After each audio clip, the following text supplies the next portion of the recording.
And I do believe that Paul Betts was a Freemason.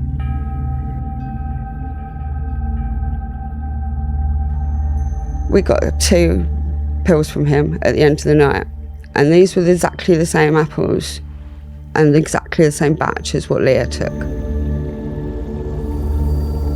I can't actually say if Paul Betts pulled the trigger, and really at the end of the day, unless you're actually there, and I'm not sure that he did, it would be a bit too obvious. But I think he was definitely involved in whoever the firearmed person was making sure that he was equipped. Firstly, I mean, he had all of these guns in his house already. I mean, what's the chances? What is the chances? Obviously, it was a clay pigeon shooting, White House Farm at the end of the road. This was his local for shooting. To know that area, there's only like 3 pubs in Rettendon, and Rettendon isn't the kind of place that you go to unless you're going specifically to go to either one of those 3 pubs or that White House Farm, because there's literally nothing else there, and I don't really think there is still. And it was a kind of notorious back-end place because it had really good routes out. So really good routes to the 127 and the A12, so routes out, so getaway routes or whatever. But also it was not in a town, so you haven't got the kind of, the chance of police or things. And we used to go over there as youngsters because those pubs you could get away with being a bit younger in, and your parents weren't there. Anyway, Rettendon, the road that actually it is on, the only reason you'd know that road is if you were going to the clay pigeon shooting, because there's nothing else down there. So to be going up and down there, and it's obvious that shooting goes on, so if people hear shots, then it could easily be clay pigeon, that kind of thing. And they asked me to say that I used to see the boys in the club. What? And I was like, well, I'm not saying that. I didn't. Why do you want me to say this? And then they asked me to say one line, which was, when all of this happened, I never thought it would end up in murder. And that was the only line they used in the whole documentary. No. Mm-hmm.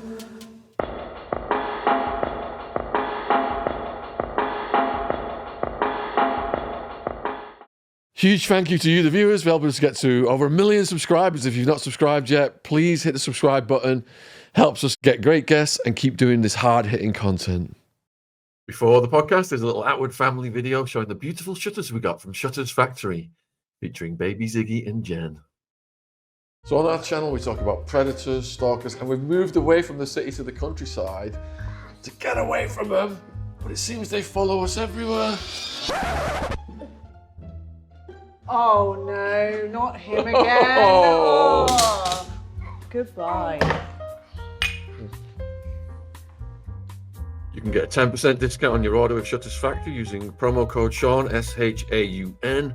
Link is in the description box on YouTube. Thank you for supporting our sponsor. So, many of you are familiar with the Essex boys case. And, we've just had Billy Jasper on. And now we've got Sacha Wall on. Having an Essex boys case day by chance. The only way is Essex today. So, Sacha's story, for all you old school ravers out there, such as myself, it's really going to resonate. And if you want to support Sacha, she's got a YouTube channel, Sacha Wall, and you're on X as well, aren't you? Yeah, Sacha iStream on there. Sacha with a C and iStream with double E. So all of Sacha's links will be in the description box below this video. Now, like Billy Jasper told us, there was the tragic death of Leah Betts from ecstasy. That's going to be included in this story because you were a barmaid, was it, at that time? I was a barmaid at Raquel's, when it all kicked off. So we will be getting to that. Lot to say on that case. But before we do, and huge thank you, Jen, for coming back. Yeah, he's paying me well. But It's nice to have the both of you. thank you. Is that a back Thank massage? Is it? you. Oh God! But no, thank you for coming on today. I was really into the whole Essex Boys case and Rise of the Foot Soldier. But even though you just confessed to me that you haven't even watched the film, I haven't watched any of those films. The only one I've actually watched was the first one, the Essex Boys one, which I believe Bernie was behind that one. I think it was around his book. No. But yeah, that's the only one I've watched. I haven't watched any of the Rise of the Foot Soldiers purely because I don't like violence. I don't like that kind of film. It's not my kind of film. And when I watched the first Essex Boys one, I was quite amazed already of how sensationalised it was being. So how everything was making out suddenly we're in the Bronx or this is like Hollywood or something. And, this was Basildon, not the Bronx. And yeah, so, that whole, it all became very, very sensationalised. And I just turned off to it. I wasn't kind of consumed by it or getting obsessed by it like a lot of people have. And I didn't think about it for a long time, actually. So what was the Bronx, aka Basildon, like growing up? So I'm originally from Rayleigh, and so I'm Essex born and bred. And so Essex was a good place to grow up. I didn't come from Basildon, so, and like anywhere in kind of local area. So Rayleigh was a little bit nicer than Basildon. And, like Thorpe Bay's a bit nicer than Southend-on-Sea and all of that side of it. So like I was a fairly happy young girl. My parents had me when they were really young. So my mum was only 17 and my dad was 19.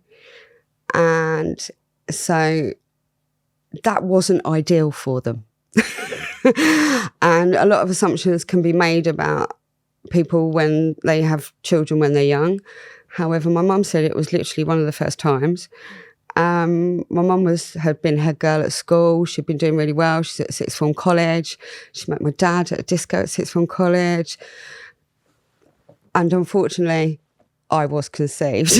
Wow. So it must have been really, really, really hard. My dad was from a good family, and like respectable family, well-known family in Rayleigh because they owned estate agents and were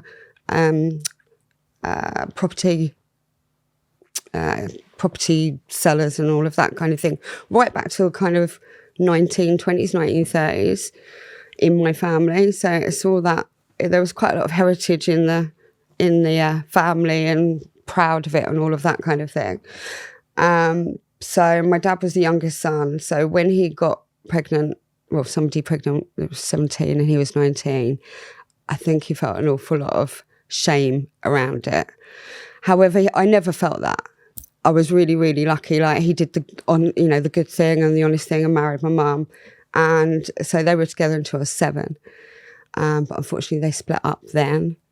And things become a lot more difficult for anybody in, when there's splits in relationships. And because they were so young as well, so they were still like, my mum's still having a good time and all of these kind of things. So it become a little bit more dangerous, a little bit more volatile. And when boyfriends came on the scene and my dad wasn't there and all of that, when you're a teenager or, you're pretty small and growing up, these are difficult things for kids to deal with, and so I really want to make sure my mum is still around. Unfortunately, my dad isn't, but they know that I have no blame or shame on my parents for anything that happened in my childhood. And I did leave home when I was 16 for various reasons, but I was generally a normal girl growing up. Yes, my parents had split up, but I did well at school and all of those kind of things. And yeah, it was, Essex was fun times. Mm. Can you talk about anything that you've seen, obviously, in your teen years growing up? So it is relevant as well to this conversation. Because it kind of shapes you as a person, I guess. Yeah. So I grew up really quickly when my mum and dad split up. And obviously they were young. And I loved having a young mum. It was great having a young mum at that time and everything. And so I never really worried about that. But it's the big problem in my mum's side and with my stepfather was alcohol. And obviously alcohol is so normalised, and, you know, there's all this around this particular case around drugs. But everybody kind of forgets to talk about the amount of alcohol that's being done at the same time as well. And so, and also the reasons that people drink, I know now. But alcohol was very normalised when I was growing up, and it got quite, to say it nicely, scary for a little girl on her own when parents are drunk. Mm-hmm. And especially when people are having arguments and things. We know what domestic is like, you know. Obviously, it's difficult to talk about because it's your childhood, but I have done an awful lot of inner child work. And it's so normalised now for the amount of alcohol that is pushed. And everybody will be like, oh, don't talk about drugs and all of this kind of thing. But alcohol is still so normalised. And parents can really easily, very easily forget how unsafe children can feel when there's an awful lot of alcohol. So, yeah, I grew up in pubs, basically. So when the rave scene started then, was that like another world for you to go into and become... And where everyone's all loved up away from alcohol? I started raving late, like, well... I was 21 years old. I didn't do any drugs until I was 21 years old. Alcohol had been normalised in my childhood, and so I became a right Essex girl pisshead when I left school. And that was the truth of it. It was completely normalised. We were all hanging out in the pubs. There wasn't much drugs around really, and so yeah, I was getting. By the time ecstasy found me. I was probably getting myself into some quite trouble from drinking, because you don't know, you know, especially as a young blonde girl in Tots South End. And yeah, you know, you have much more waking up the next day going, who am I with? Why did I do that? That kind of stuff. So alcohol and the disco biscuits don't really go together? They didn't then, yeah. Did that free you from alcohol? So I do now look back at it that it did actually save me, yeah, because after I did my first pill in Adlib on Lucy Road in Southend, on Southend Seafront, at Perfect Virtue, and from then on, for a good few years, we weren't drinking at all. And it really did, like, it kind of detoxed me from... You know, it was so easy to just go down and get drunk all the time and all of that. Whereas it was all about going out, what we were going to be wearing, the whole rave thing, and and nobody wanted to drink when they were on good pills. What year was that? 94. I did 94. my first. Yeah. And who was the big DJs then? Because I was in America by then, so I'm not sure how it evolved here. So the big DJs were Sacha. Still Sacha, yeah. Jeremy Healy was the king of Handbag House in 1995. Yeah. And I loved a bit of Jezza in those days. You know, there's so many of these DJs that are still around. So, like, in Southend, we had a lot of Judge Jules and Graham Gold. Lisa Lashes. That was before Lisa Lashes' time. Lisa Loud, Nancy Noyes. All of these kind of Brandon Block and Alex Pay, obviously, were everywhere. And what about Sacha and Digweed's? Was it Renaissance? I used to listen to that all the time. I went to Colwick Hall for New Year's Eve in Nottingham for Renaissance in 1995. Yeah. Wow. It was quite a night, that was. But I always used to be jealous. I was kind of jealous when I got into it because obviously all the big raves, 89, 90. Yeah. And where I lived in Felsted in Essex in 1990 with my mum, they'd started running a pub. Moved next door to a pub. They later went on to run that pub. But I remember being 16 years old and I could hear, so there used to be some big raves up in North Essex, like massive, the old school ones. And I remember hearing it. And I'm like literally hanging out my window going, what is that? Because there was the most immense bass coming out of these fields. And we'd never heard anything like it before. Yeah. But then I got engaged. I left home, got engaged. I left home the day I left school, got engaged, moved to Romford. And was kind of busy pretending to be grown up. Right.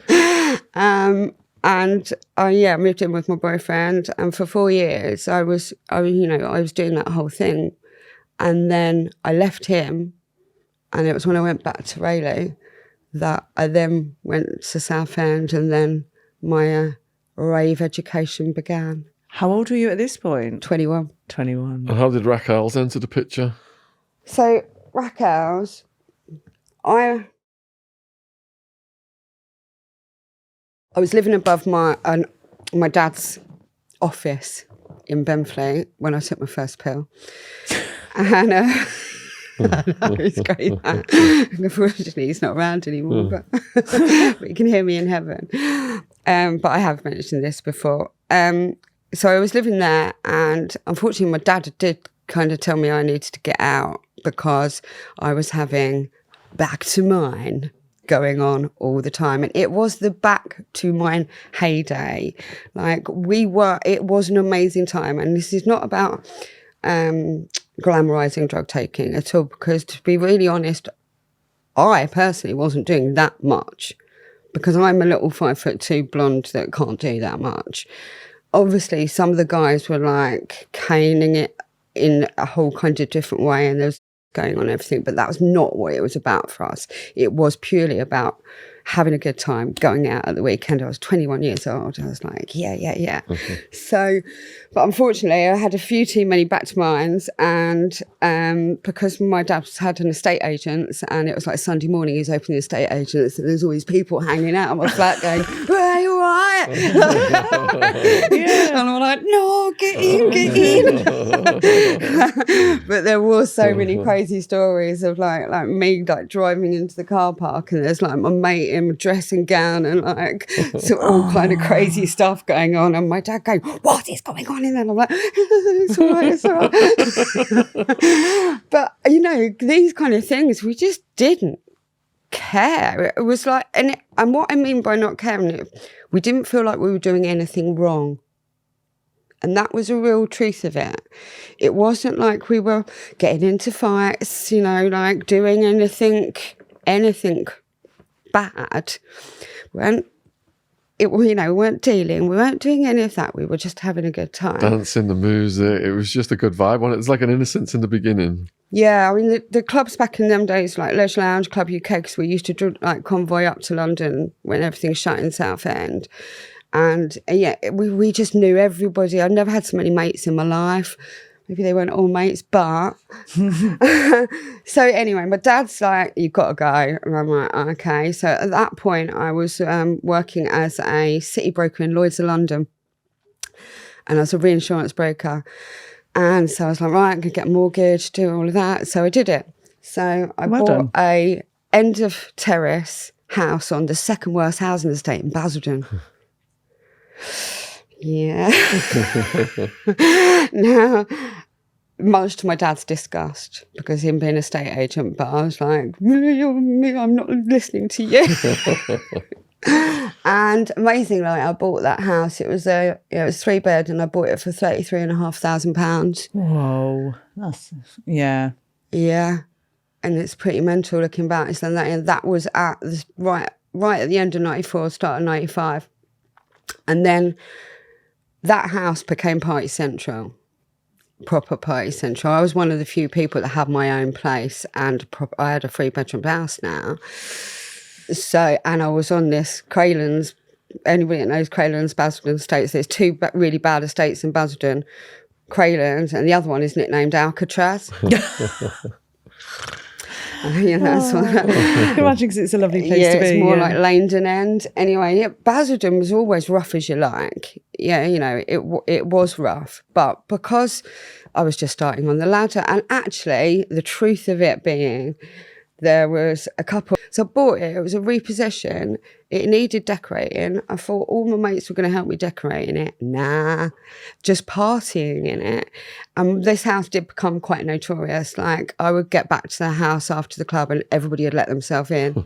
They jumped over the fence, gone through the back doors. Everybody was in there. Yeah, the music was going and everything. And it was a crazy time, but we had an absolute ball. We really did have a really great time. And then, so I had 2 lodgers, and my mate was already from Basildon, and she was working at Raquel's.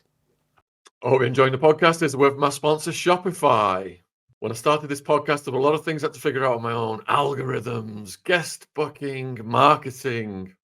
I was a bit naive about what was involved, and as you get deeper into it, it starts to overwhelm your life.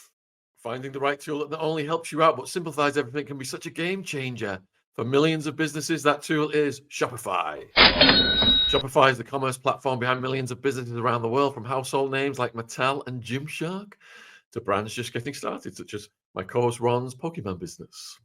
Get started with your own design studio of hundreds of ready-to-use templates. Shopify helps you build a beautiful online store to match your brand style. Accelerate your content creation. Shopify is packed with helpful AI tools that write product descriptions, page headlines, and even enhance your product photography. Get the word out like you have a marketing team behind you. Easily create email and social media campaigns wherever your customers are scrolling or strolling. And best yet, Shopify is your commerce expert with world-class expertise in everything from managing inventory to international shipping to processing returns and beyond. If you're ready to sell, you're ready for Shopify. Turn your big business idea into with Shopify on your side. Sign up for your $1 per month trial and start selling today at shopify.co.uk/Shaun, SHAUN. Go to shopify.co.uk/Shaun, shopify.co.uk/Shaun. Link in the description if you're watching on YouTube. Thanks for supporting our sponsor. Back to the podcast. And then she said that there was a bar job going because one of the barmaids had gone. And there I was at Raquel's. And so I was only there for 6 months before it all happened. Right. What was the raid?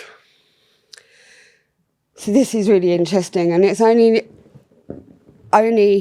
more recently, once the Sky Murders documentary team got in touch with me, that I actually went back and tracked and mapped it to the point. Obviously, I remembered it happening because it was a big thing for me, because I got raided. My house got raided on a Friday night, and it got raided on the 3rd of November, 1995. This is the week before Leah Bett's party. Week before Leah Bett's party. Okay? Now, there was no dealing going on at my house, and there was loads of party houses at this point, right? And also, it was well known where all the people serving up were. Mm-hmm. As well, in these days, everybody knew who got it, who wouldn't. You had a list of phone numbers. Didn't you? So yes, there was a lot of partying going on and all of that kind of thing, but it wasn't like there was loads of anything criminal going on. We were just having a good time. Anyway, I'm working in the city at this point. And obviously I only work at Raquel's on Friday nights. So I work all week in the city, Friday nights at Raquel's. And my boyfriend at the time, he left my house. As he left my house, he got as far as the garage, which is literally you can see from my house. Old Bill pulled him over, pulled him straight out of the car, put a handcuff straight on him, straight down the back, and went, "Yours left the scene of a raid." Now, at this point, I'm on the train on the way because he's coming to pick me up from the station. So me and my best mate got to the station like, where's my boyfriend? Like, where is he? Well, I got in a cab. As I pull up to my house, I can see all the lights on. And I'm like, what's going on? As I get up to my front door, I can see where it's been kicked in. I open the door and there's 12 plainclothes in there. And they are pulling my house apart, literally pulling it apart. And I'm like, just come from my city job in my pinstripe suit. I'm like, oh, fuck. And so I look round at my mate who's living with me and I'm like, and she's like, oh. And I'm like, right, okay. So we sit down. Unfortunately, there was nothing. Not a joint, not a bag. Not a nothing. There was nothing there. But I had to sit there we sat there for a good couple of hours. And then my boyfriend came steaming in because he'd been taken down the station, strip searched. And my boyfriend at the time, he knew the Essex boys. Right? And he was younger than me, but he'd been getting up to some naughty stuff as well. And this is the whole crux of how we know that the lines of dealing and who's running and how it gets younger and younger, and it's ridiculously young these days. But anyway, he didn't have much respect for the old Bill, and he'd had his dalliances with him or whatever before. So anyway, he's walked in. As he walked in, he went, "Told you couldn't find anything. I've been looking all day." And I was like, no. Anyway, so long and short of it, but one thing that happened there, which was really, really significant, number one, is that at exactly the same time I got raided, there was this crackdown going. So I found out later, a load of other people got raided at the same time. But my mate, who was actually running for the Raquel's dealer, also got raided at the same time. He was in South Church in Southend, and he got nicked with 28 apples, scales, and a bit of cash. So nothing major, but significantly the specific pills that the whole Leah Betts thing is all about, because it was all about the apples. So I do know, because I know when I remember them going, "We've just had a result in South Church," like this. I didn't know at the time, but I knew then. Now, we never saw him again. We were told that it grassed for the word on the street, and the word on the street was normally pretty good in them days. Didn't have social media. It was actually the word on the street. And the word on the street was that he'd grassed and gone to Spain. So that all happened. And then I'm like, everything is clear. Oh my God, that was a lucky escape. Blah, blah, blah. Go to Raquel's that night. Normal. The week after, so 1 week later, again, normal. I go to Raquel's on a Friday night. And I'm not splitting any things that aren't known, as to say everybody knows who the Raquel's dealer was. Do you know? In this case. So Mark, and it's been widely spoken about. I think he's even spoken about it, actually, as to he was the guy. And has he been convicted? So no, he went to Spain as well straight after this. Conveniently, yeah. And I believe he's still there. And I have no axe to grind with Mark in any way. And even when I was in on dispatches, obviously we knew all that at the time. I never said anything about that at the time. At the end of the day, anybody that was taking things, obviously I'm not condoning any of dealing in any way, but also anybody taking things it is their consent. As long as it's not being administered without their consent, it is up to them and it is their choice. So anyway, we got 2 pills from him at the end of the night, and these were exactly the same apples and exactly the same batch as what Leah took. Now that is, I know, so a lot of people were doing them. In fact, on my YouTube, and so many people, they were all over the country. So saying that this was like this contaminated batch that's just come through and it's going to kill you and la, la, la, was always nonsense. But what actually happened, and it was a normal thing, we only did one each. They were really strong. The next night was Leah Betts' party.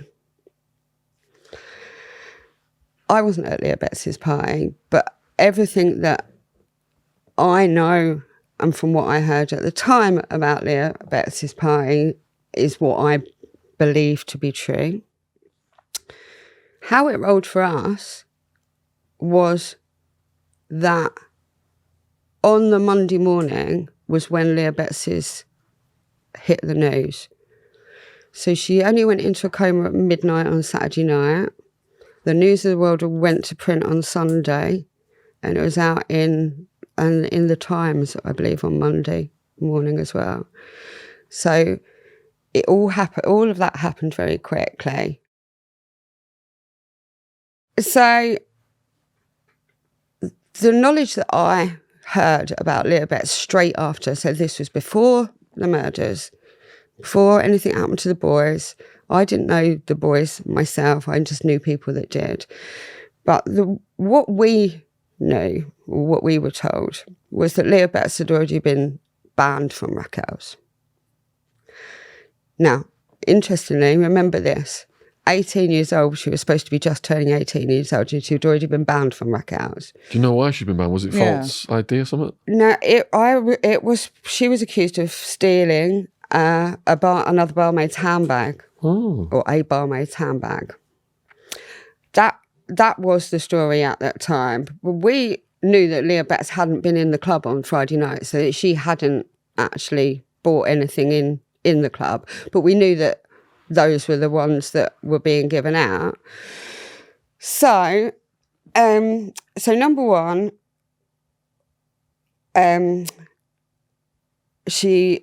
So one of the things everybody needs to know about Raquel's is it was a really, really young club. And so I would say the average age in there was probably about 16, unfortunately. It was, and now I look back, it was incredibly groomy. Incredibly groomy. I mean, I'm a proper club and I've been to all the clubs and I went to different clubs. And so Friday night at Raquel's was called Loveland and it was run by Gary Sutton. And Gary Sutton ran a night called Perfect Virtue. And that was at Adlib in Southend on a Saturday night. And so Raquel's was Loveland and it was a sister night to Perfect Virtue. And he also did things at Berwick Manor. And basically, as you know, people, if you've got something good going on, you're going to be asked to do different clubs. I'd never set foot in Raquel's before this. The reason for that was because Raquel's was known as a rough old club. It, back in the 80s, it was, cool, but by this time it was a rough old club. So I didn't really go in there. It wasn't one of the nicer clubs. It wasn't Hollywood's in Romford. It wasn't any of those. I was working there and that's why I was going there. So, and the character that I remember the most was the doorman, the head doorman. He always looked very scary and on a lot of pharmaceuticals.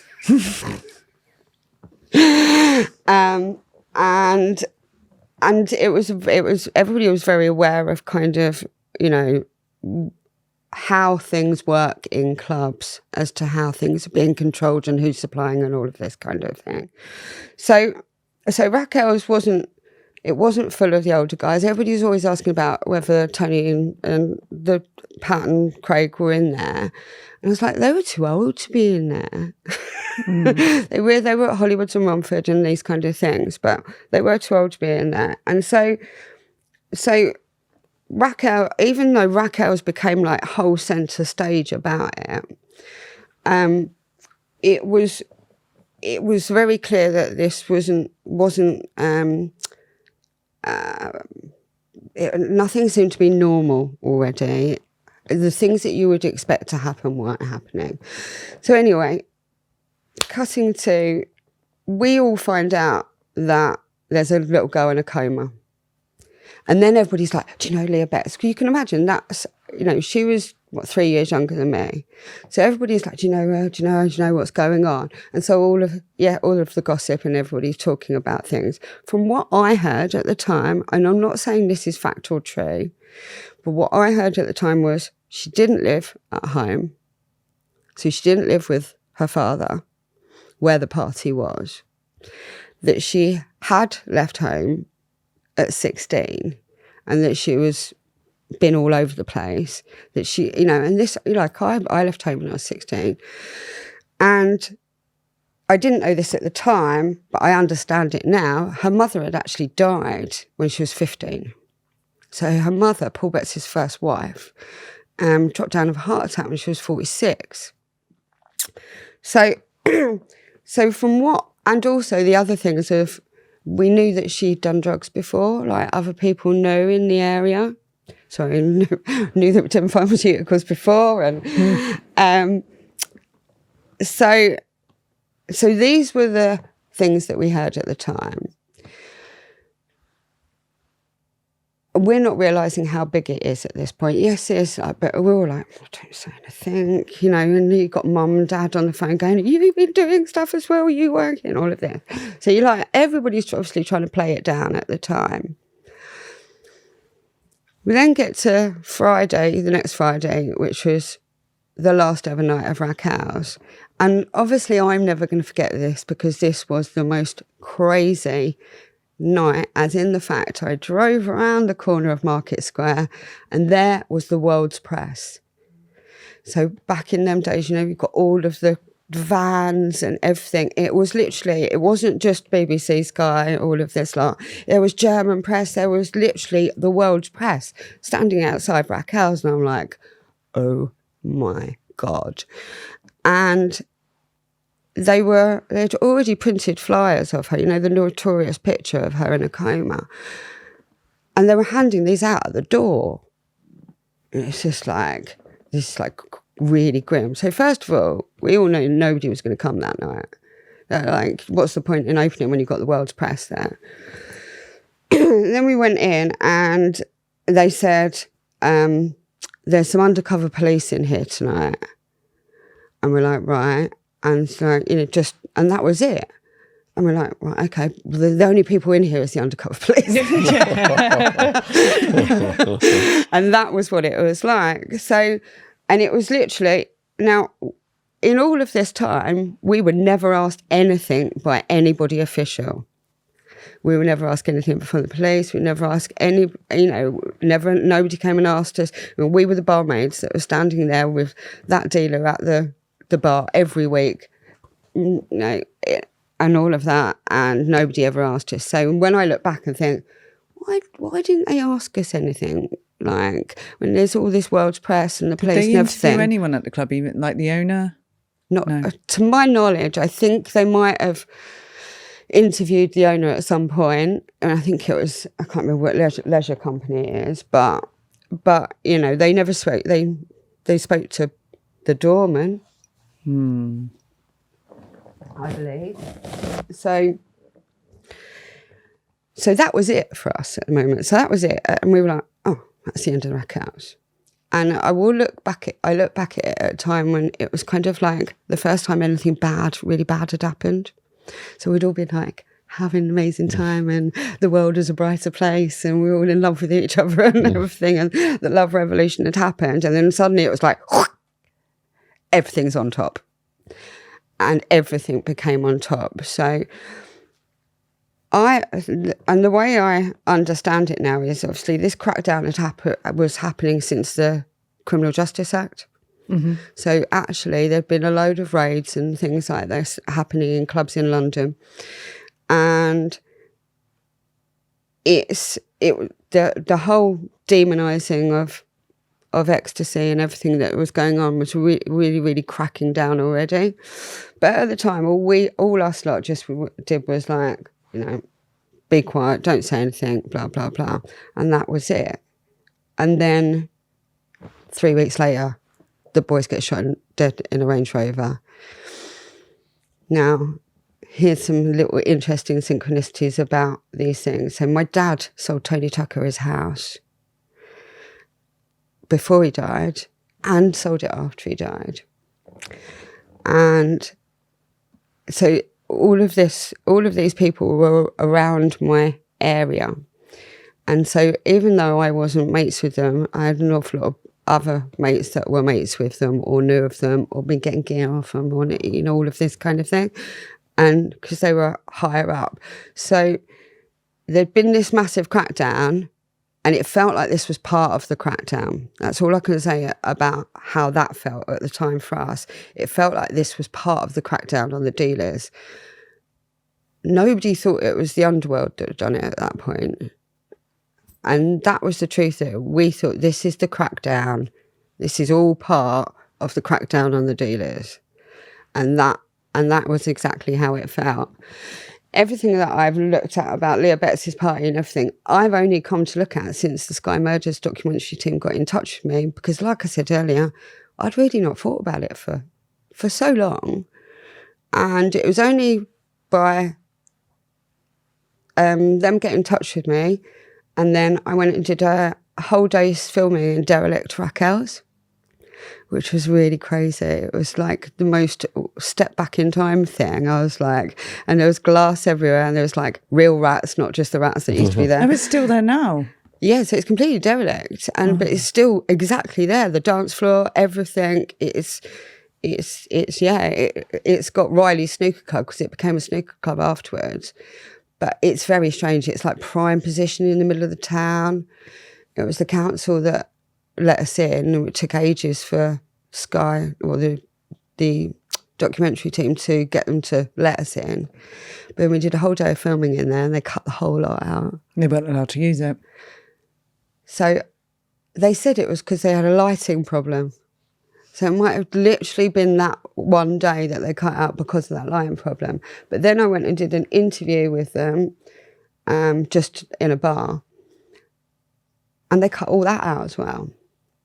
And it was very much what I was just saying about what we heard about Leah Betts at the time, what we knew about Leah Betts at the time, and what local people had been saying.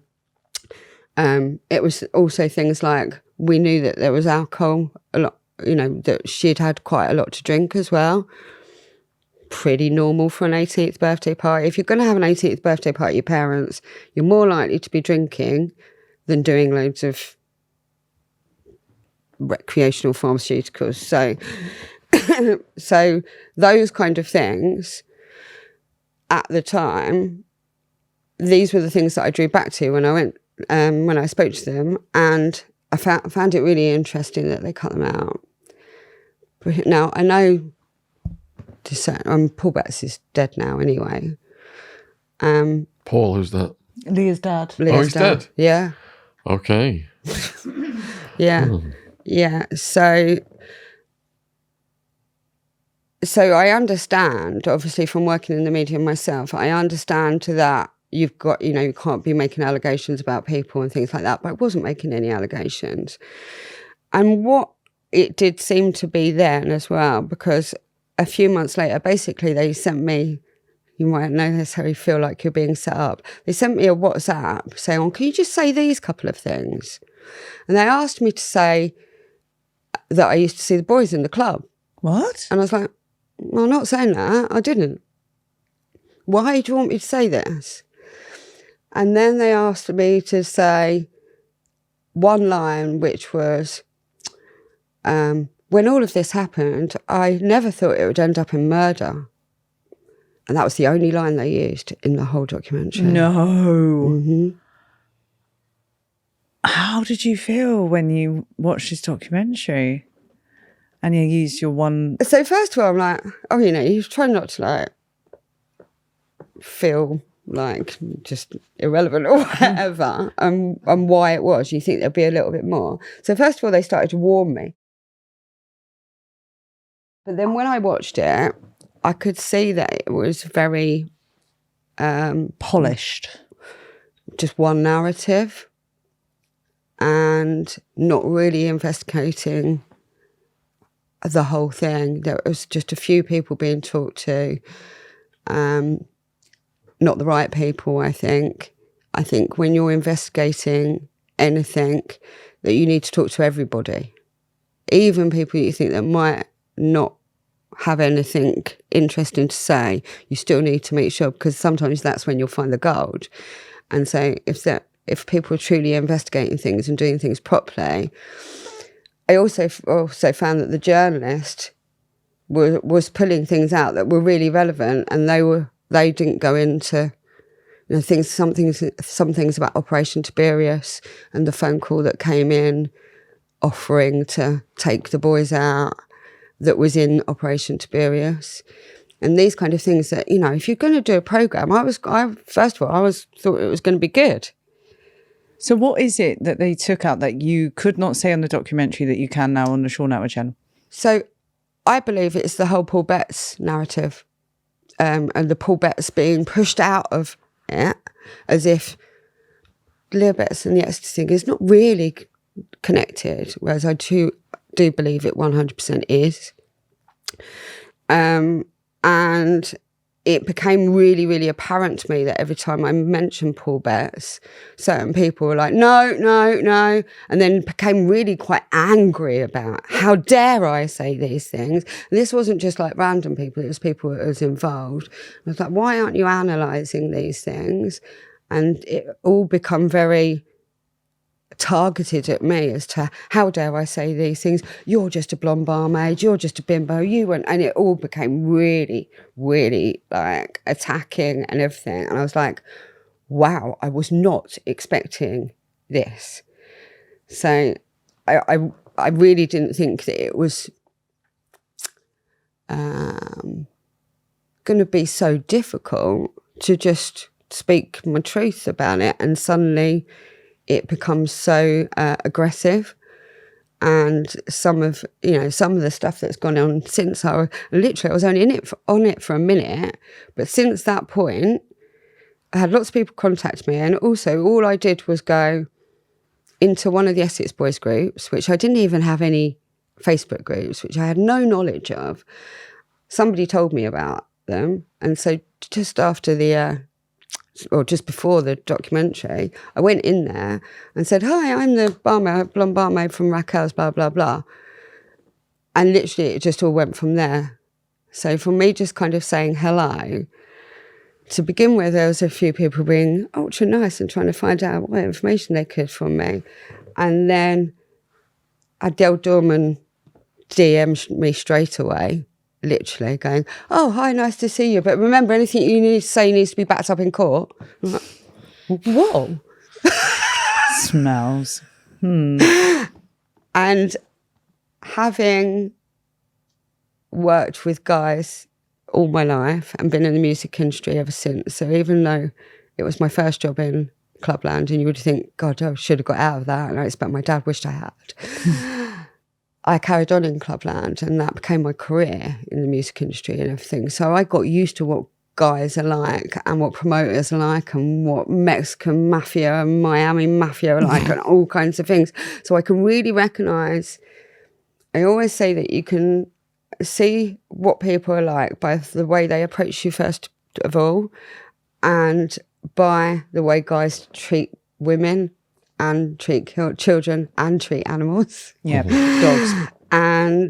And when people are so misogynistic, so aggressive, so testosterone fueled, so grandiose, so how dare you, I know everything about the Essex case, I am the authority, all of this, I'm like, whoa, I can see what's going on here. There's people with a lot to hide, a lot of guilt, a lot of people have made this whole thing into one big cash cow around 4 people's death, well, maybe 3 people's death. Yeah. Whereas meanwhile, the little girl who was already 18, 2 weeks, 2 weeks actually into 18, nobody's really looked at what was going on there, what the actual truth was there, what was going on at that party. There was 30 people at that party. The only people responsible for anything that went on in that party was her parent that was there, her dad. The other person was a stepmom that was there. Her brother was there, who was 7 years old, and 30 other kids. Now, how anybody else outside of that can be to blame for anything that went on at that party, and why everybody thinks that, number one pill killed her, which is, even in inquest, they couldn't hold that one down. 2, that it was like contaminated ease. And then Paul Betts went on to do a 25-year career going into schools, scaring children about Drugs education. Now, it was not drugs education. It was scaring children. You probably won't have seen it, but I've seen the actual film that got made and everything.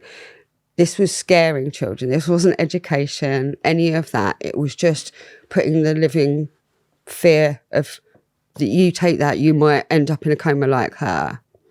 Now, you can say that's one way, or you can say, well, that's not actually true because that's not the reason that she ended up in that coma. So how can you go for the next 20 years going, look, this could happen to you if you take that, when that wasn't the reason? So actually, there's been a massive deflection from the truth, deflection from the people that are actually involved, an agenda that has been worked through the media and worked through people that wanted to use it as a cash cow. It was a sensationalised death. The boy's death was sensationalised on purpose, I believe, as a warning that we can take them out, we can take you all out, but not from your normal underworld dealers. I believe it's people much more power and much higher up. So Billy Jasper then said a lot of the same things as what you've just said. It kind of like dovetails. Interesting. So he said that there's a whole industry been built around it, and it's just embellished BS stories. Mm-hmm. So he wanted to set the record straight on that. And he also said in the beginning there was 3 suspects. So the suspects were the 2 fellas who went to prison for it. Mm-hmm. There was himself, Billy Jasper, Right. and Leah's dad. Yeah. And Leah's dad, obviously that path was not pursued because of his position in the police. But Well, he was ex at that point, but he was already an ex-Met officer when she died. okay, but because of his friends and stuff. Well, he'd been retired early on medical retirement. You know, one of them Knew too happens much. often in his 40s. But Billy's theory, if I'm stating it correctly, is that the authorities were confiscating product from the dealers, maybe putting some of it in the police reports, but the bulk of it was getting redistributed. And the fellas who were murdered were part of the redistribution network. Mm-hmm. And when this happened with Leah, they were held to account by the cops assassinating them. Mm-hmm. That's what I pretty much believe. I don't know. I can't actually say if Paul Betts pulled the trigger, and really, at the end of the day, unless you're actually there. And I'm not sure that he did. It would be a bit too obvious. But I think he was definitely involved in whoever the firearmed person was making sure that he was equipped. Firstly, I mean, he had all of these guns in his house already. I mean, what's the chances? What is the chances? Obviously, it was a clay pigeon shooting, White House Farm at the end of the road. This was his local for shooting. To know that area, there's only like 3 pubs in Rettendon, and Rettendon isn't the kind of place that you go to unless you're going specifically to go to either one of those 3 pubs or that White House Farm, because there's literally nothing else there. And I don't really think there is still. And it was a kind of notorious back-end place because it had really good routes out. So really good routes to the 127 and the A12, so routes out, so getaway routes or whatever. But also it was not in a town, so you haven't got the kind of, the chance of police or things. And we used to go over there as youngsters because those pubs you could get away with being a bit younger in, and your parents weren't there. Anyway, Rettendon, the road that actually it is on, the only reason you'd know that road is if you were going to the clay pigeon shooting, because there's nothing else down there. So to be going up and down there, and it's obvious that shooting goes on, so if people hear shots, then it could easily be clay pigeon, that kind of thing. So White House Farm, that's not the one That's with the other case. The So yeah, they both called it, which is a bit weird. yeah, haunting. Yeah. What was that case? Jeremy Bamber. Yeah, that's it. Jeremy Bamber. So yeah, it's they both called it, which is a bit weird that these things both happened, and yeah. So again, that could be links, and I do believe that Paul Betts was a Freemason. What'd you base that on? Why did you say that? From the links of him being able to get away with this, and from the fact that I know that so many police were asked to go and be in the club, it's ridiculous. I didn't know that then, or anything like this. But you know, from all the podcasts I've watched from you and watching so many of the police will say you did not get promoted or you did not get anywhere unless you were in this club. So I do believe that there's a very, very, very, very high chance. And I didn't even think this at the time, but it's from analysing it so much back. The more people try and push you away from somebody, the more likely it is to be that person. Mm-hmm. That's what I feel.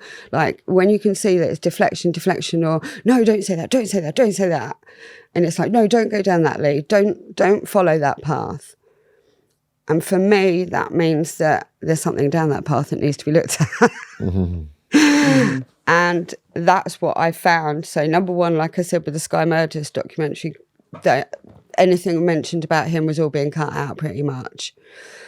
Then when I started to try and talk about him to the people that are supposed to be investigating this case at the moment and try and mention it in these groups, this was when I got a real, like, and it was,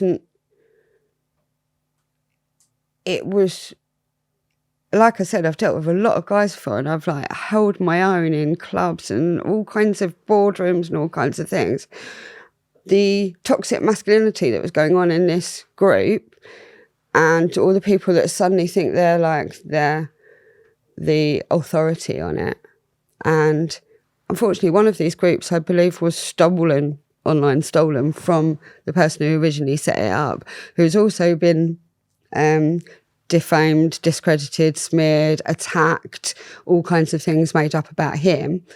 And then I come in and I'm trying to talk about things and then they do the same to me and I'm like, what is going on here? And when I was first brought into the FB groups, they put me in a private chat. So I was in this private chat with a load of moderators, David McKelvey, Jason Townsend, and a load of people that are, you know, everybody's aware of, that they're moderating this group. And the bullying in it, I was really shocked. So first of all, there was the bullying of Bernie. Now, personally, Bernie has always been a bully. So here we've got like bullying going on and everything. And I kind of like, at this point, I was like, oh, you know, like he's asked for it. He couldn't have asked for it more. It's just ridiculous. So kind of let it go. But then I started seeing bullying going on around James. And I was like, this is just not nice. Like, this is just a young 30-year-old lad who's got his own stuff going on. He's not involved in the case or anything like he's just been as a fan, as it were. And so I saw that going on and I tried to pull up about that and I tried to pull up about Paul Betts and immediately I was blocked. I also tried to pull up about David McKelvey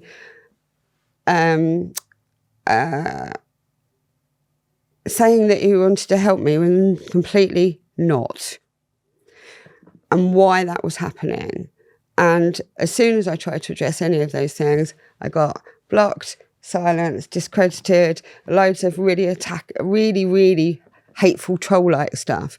Actually, you know, worse than anything that went on with Bernie. Like, Bernie sent me sent me a letter and sent me some emails and sent me some DMs. I'm like, yeah, all right, okay, like. But that was it. And he calmed down after that. But this side of it was much more intense, much more vicious, much more personal. and all of that. And I was like, why? Why is this happening? And so, yeah, it was really uncalled for. And I had to step back for a bit. So what narrative were they pushing then? The organised crime taking out the loose cannons narrative? Billy Jasper theory is being very much pushed by David, who's been investigating. You know, everybody is allowed to think what they want. You know, everybody's entitled to their opinion. But what I don't like is when people have got information and it's being taken and then used and then twisted against you. Now, I was one of those naive people that 4 or 5 years ago, I thought the cops were generally good guys. Sad but true. I didn't realise how bad it was until I needed help when I went forward and all of those things. And the last 5 years, I've just learned more and more and more and more and more about how much corruption it is and how much cover-ups and all of this kind of thing. So that's, when I came into it, I was genuinely opening up about the things I knew. And then that was, the way that was shut down just became so suspicious for me. Obvious. So what else did you have to say about Leah's party? Yeah, so after dissecting it more, there is a true fact that everybody needs to know. Number one, that at the inquest, they did say that she'd actually drowned her organs. So she was said to have drunk too much water, over 9 pints of water. That drowned her organs, and that's actually what the cause of death was. They could only say that due to the that it was said, her dad said that she'd taken, that the narrative was that, oh, if you're dehydrating, you need to drink loads of water. Now, first of all, the understanding of how impossible it is to drink 9 pints of water when you've just done it, right, is a true sensor. And if you actually unpack the things that were said by Leah's friend, best friend Sarah, and there was only 3 friends that were spoken to, 2 boys who had bought the pills, and Leah's best friend Sarah. And these are the only people that were ever spoken in the inquest or in any of the documents. And so there is still a massive conception out there that it was a contaminated or that it was just ridiculously strong and that she'd had a heart attack from it. All of that is not true. Then, first of all, we are told that she took it at 7 and that she went into a coma at 12 or just before 12.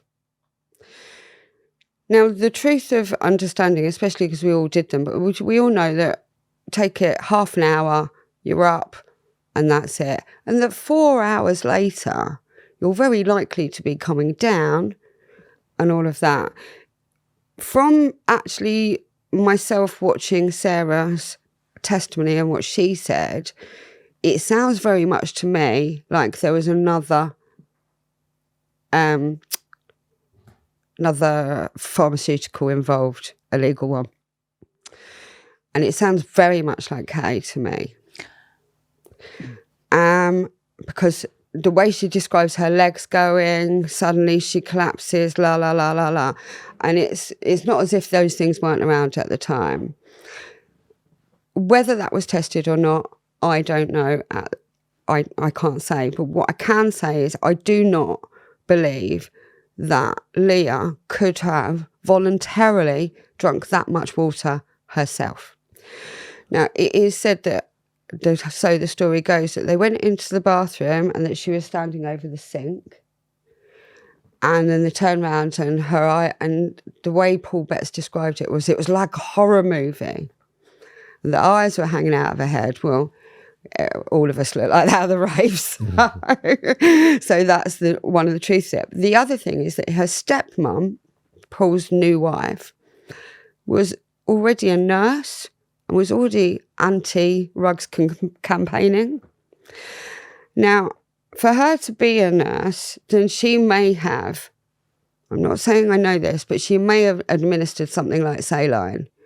For there to be that amount of liquid, she may have thought that this little girl's in a coma and that she's dehydrated or whatever. I'm not saying that that's the truth, but I do know that to actually get 9 pints of water within 20 minutes, half an hour, actually you're drowning.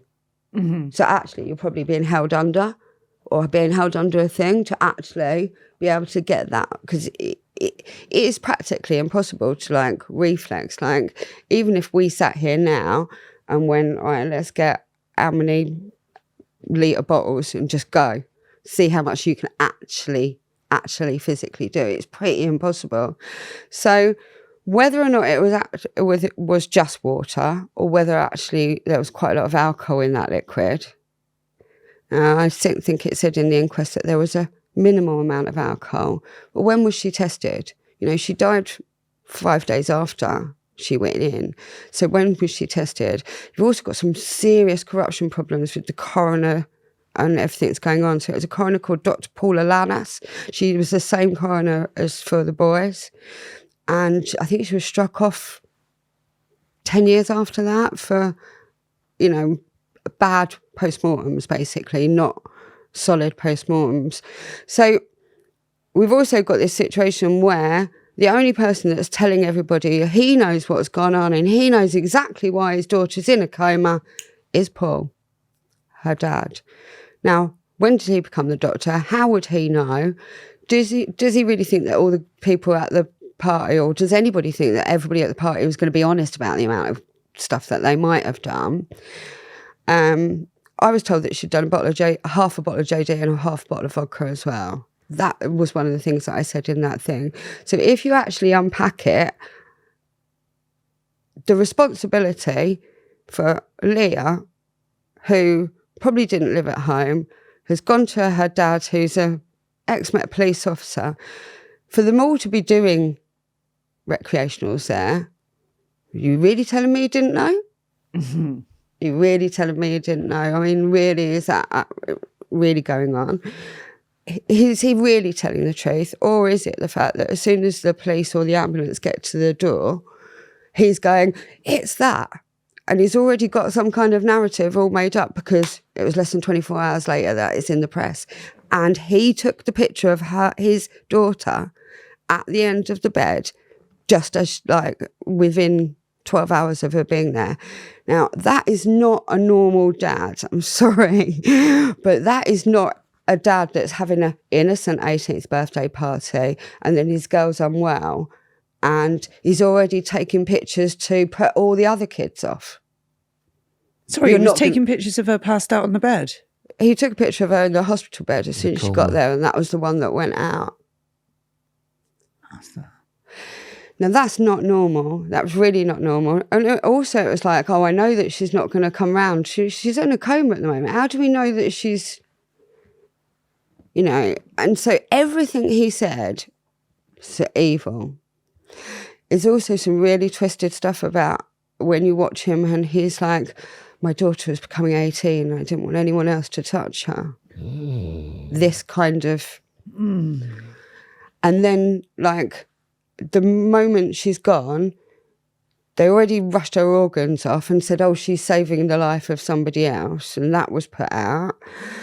And which is just, it makes me feel sick. It's the last thing you'd be doing if your actual kid was down and they're fighting for their life or whatever's going on.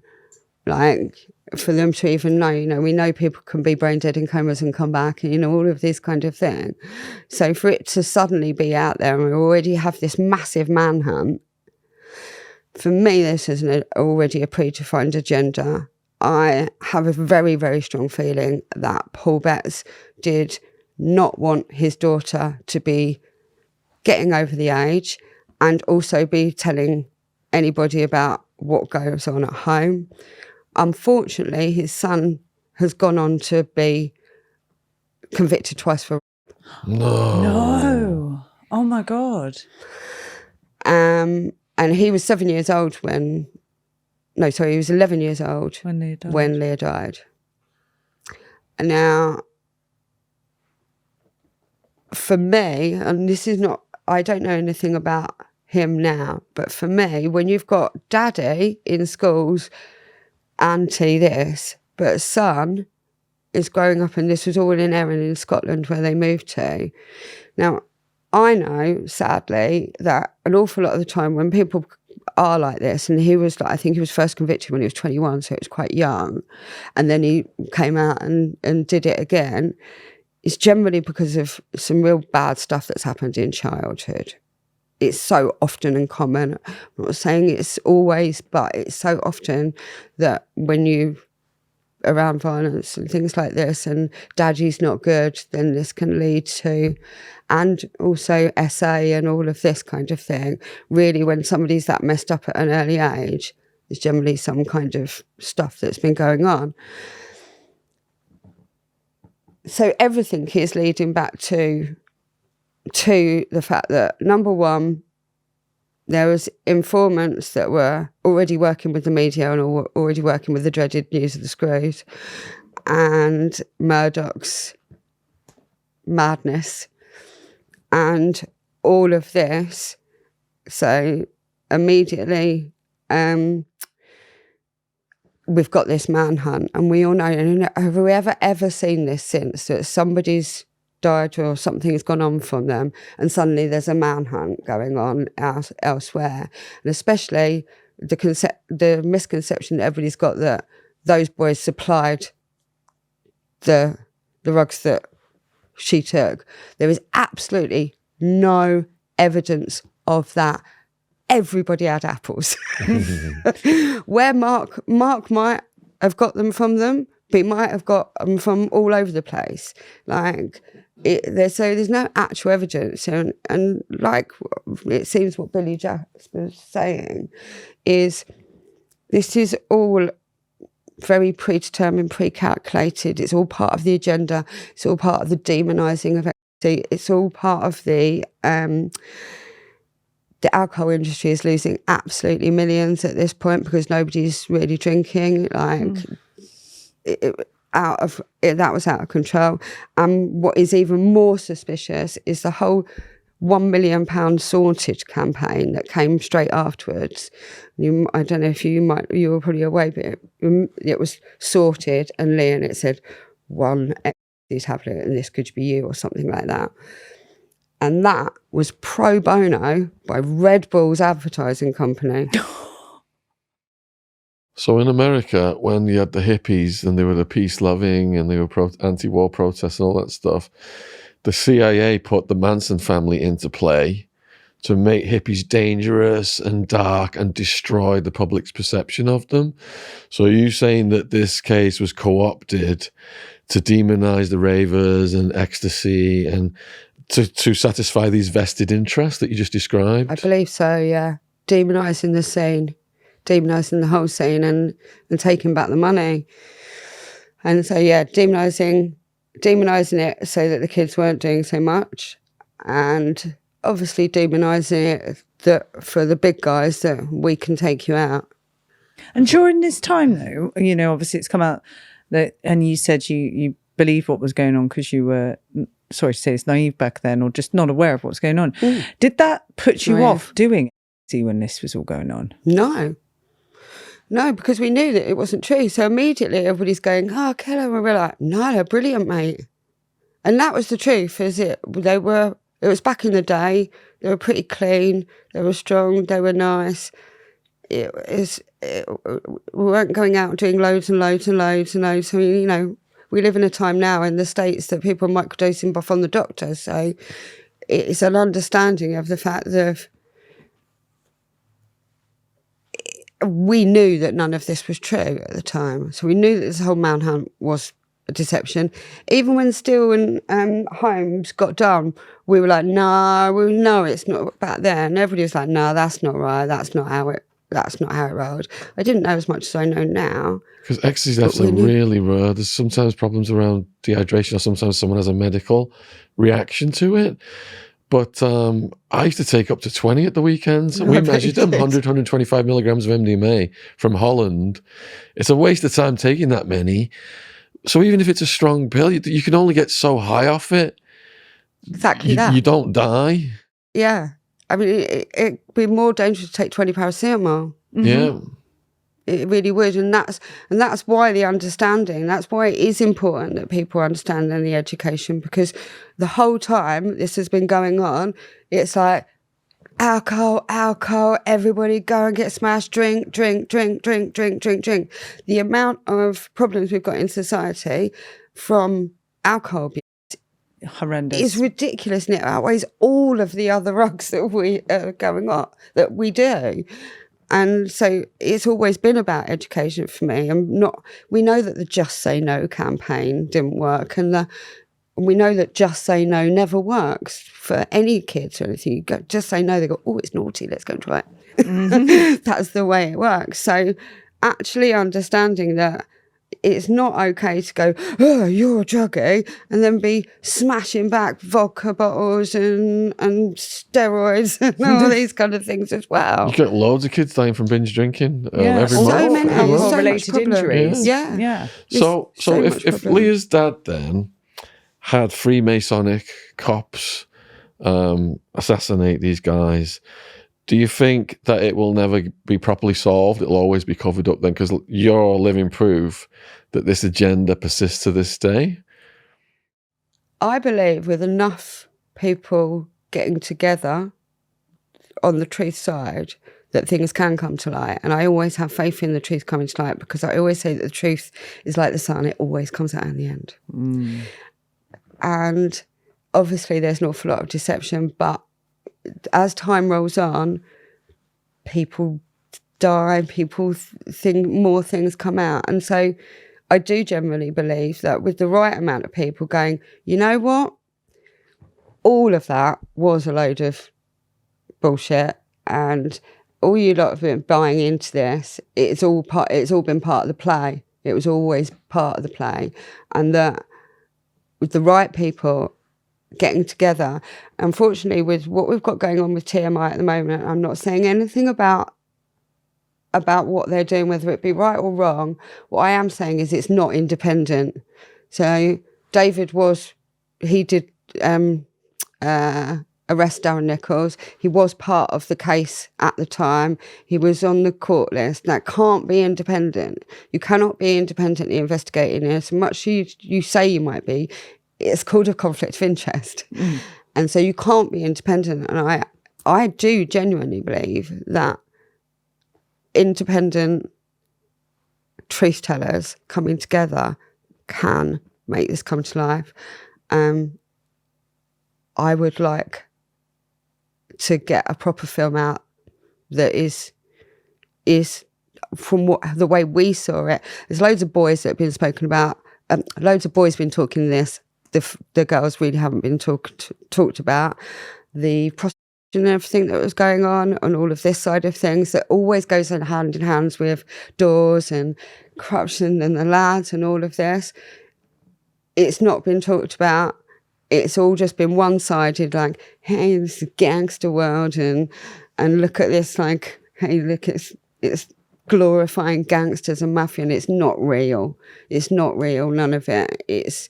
Whereas there's nothing better than the truth when it actually comes to real movies or, real films, to actually go, this is the real deal. And I think this is why there's so much around this case of people talking about it and taking the piss out of it and everything, because I do believe that everybody kind of intuitively knows that they've been lied to, that they know that whole thing, the whole Leah Betts thing, the whole boys thing, all of this, it's all been a lot of...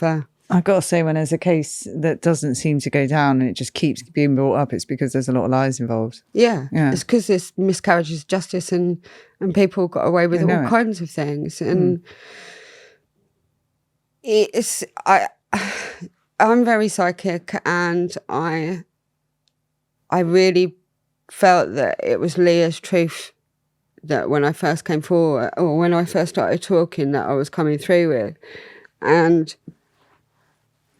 I think it's really, really key. And I feel like, so, you know, like Star Wars, when Obi-Wan Kenobi Obi says to Darth, if you strike me down, I'll be stronger than you could ever possibly imagine. I 100% believe that this is the way the world works, i.e. these 3 boys were struck down. They've become bigger than you could possibly ever imagine.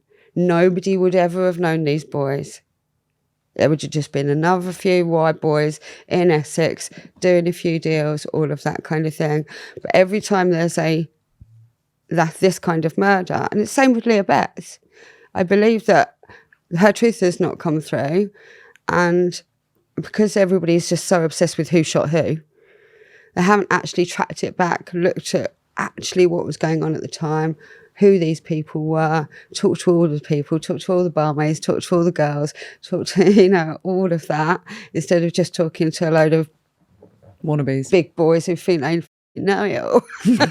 did you ever meet Pat Tate and them? No. My boyfriend at the time did. He knew them. My boyfriend at the time, the thing was that at the time, me and my boyfriend, and I'm really, really, really lucky that I had some really good guys in my life, because now I look back, that if I hadn't had Tom around at that point, I could have been in some proper trouble, because he was 3 years younger than me, but he could handle himself. But us walking around at the time, he was like blonde boy band looking. I'm like 21 years old. It's all going on. I think there was a lot, and I spoke to him about the amount of people that were trying to grab both of us. So number one, I believe that when I got raided, when they tried to, so this was, I believe, a group set up on that raiding. Now I look back and go, if they'd had a result, that would have been me in trouble, that would have been Tom in trouble, and that's how they get you. Start telling us what's going on, and that's how they get you on that kind of, oh, now, you know, we'll let you off easy, but you tell us what's going on and all of that. They had nothing on us, so they couldn't do that. But I do believe that I now I look back and go, oh yeah, I was this blonde buxom barmaid, and he's this, and like he'd already been shifting bits and pieces and stuff like that. So I can see that they were trying to drag us in. And if it wasn't for the fact that we stayed together, and I stayed together when I became page 3 model after that, I stayed together with him, still one of my best mates.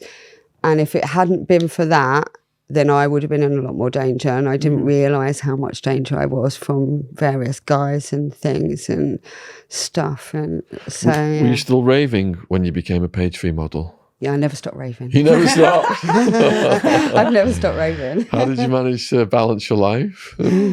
Let's talk about page 3, yeah. So it was easy when I was page 3, and when I moved into modelling, I always, again, I felt like raving saved me, because my modelling world was just what I was doing for work, really. It wasn't my be-all and everything. So I've travelled around the country and raved for England, basically. What was the page 3 lifestyle like? So I went into page 3 to get out of the rat race. So I was working as a Lloyd's reinsurance broker. I'd been working pretty hard since I'd left home when I was 16.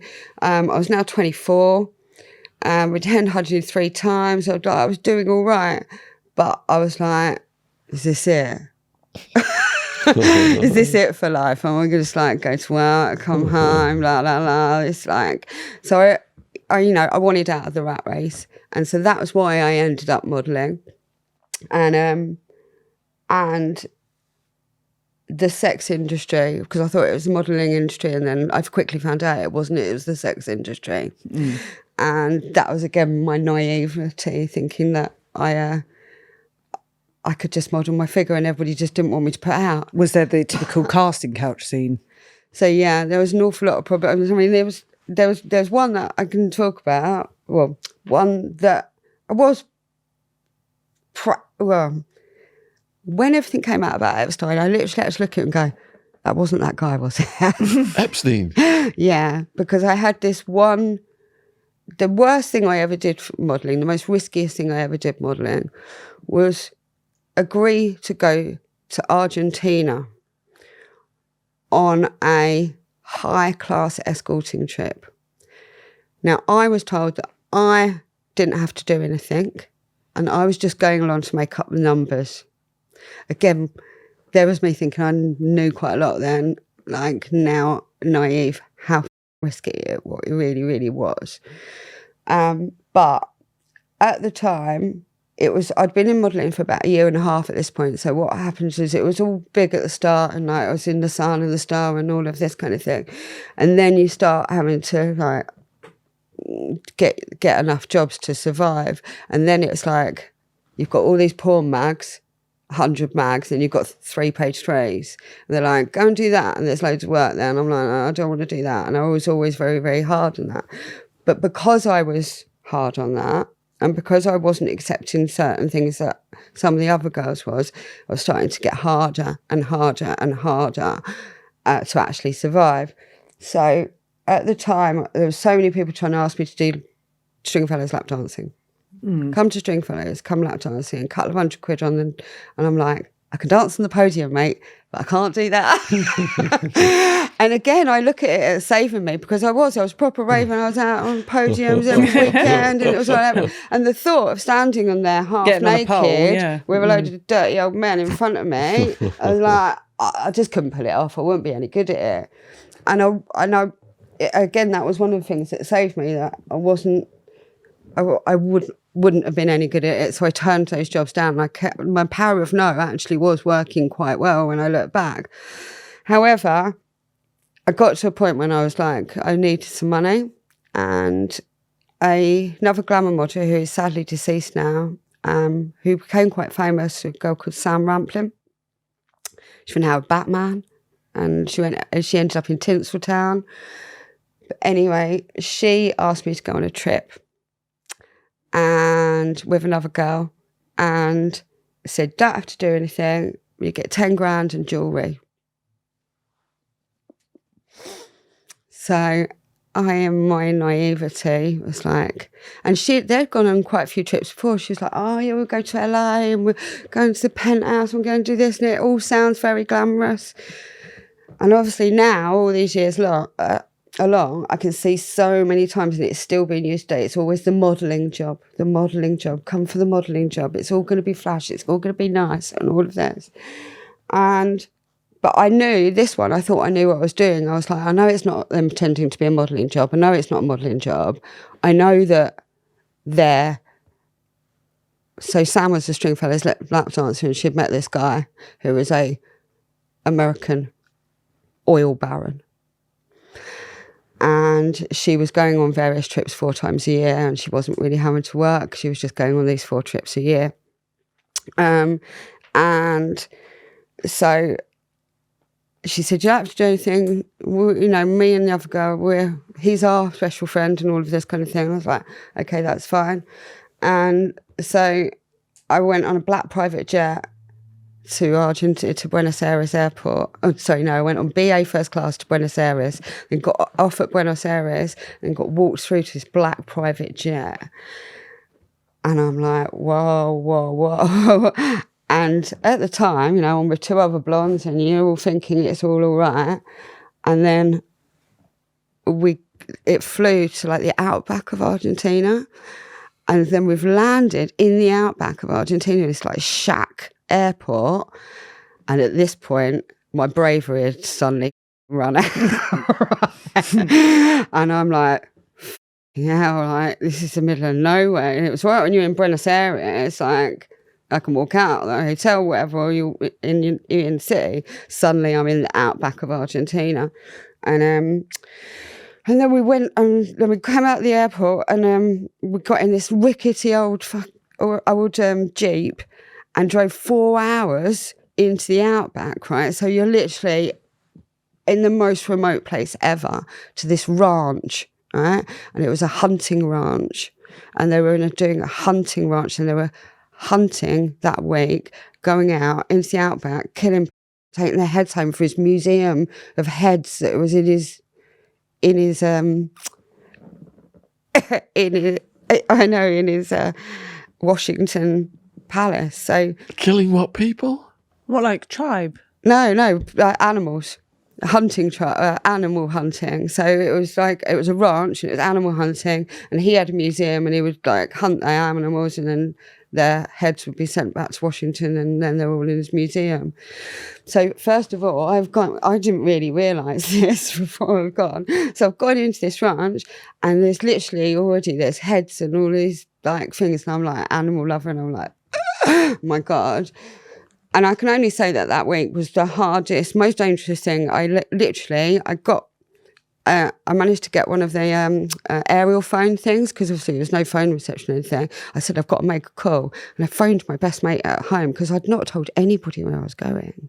And this is the other really scary. And I'm saying this as well to make girls realise how easy it is to be tracked and how easy that this can be, because I was in anything could have happened to me. Absolutely anything.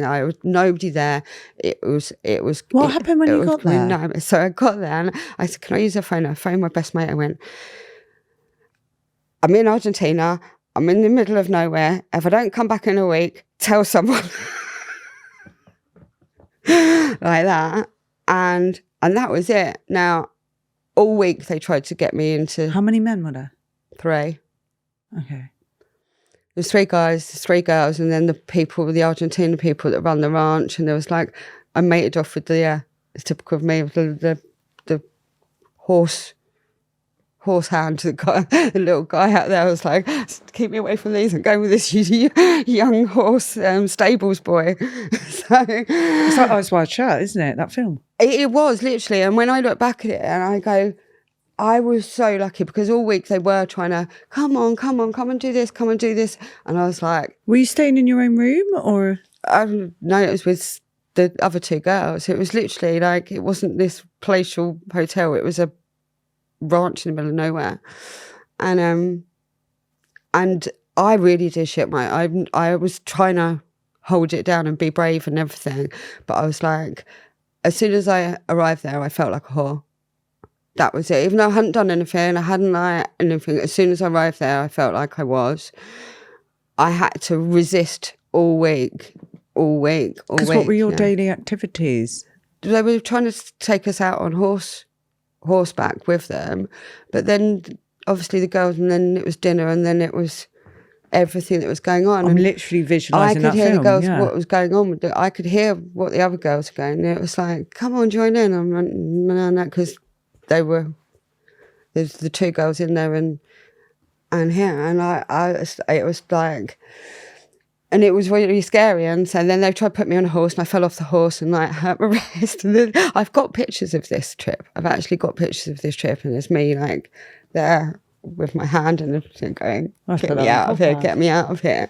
And fortunately nothing worse happened to me, as I am still here. And yeah, we then flew, at the end of it, flew back to Buenos Aires airport and then flew home.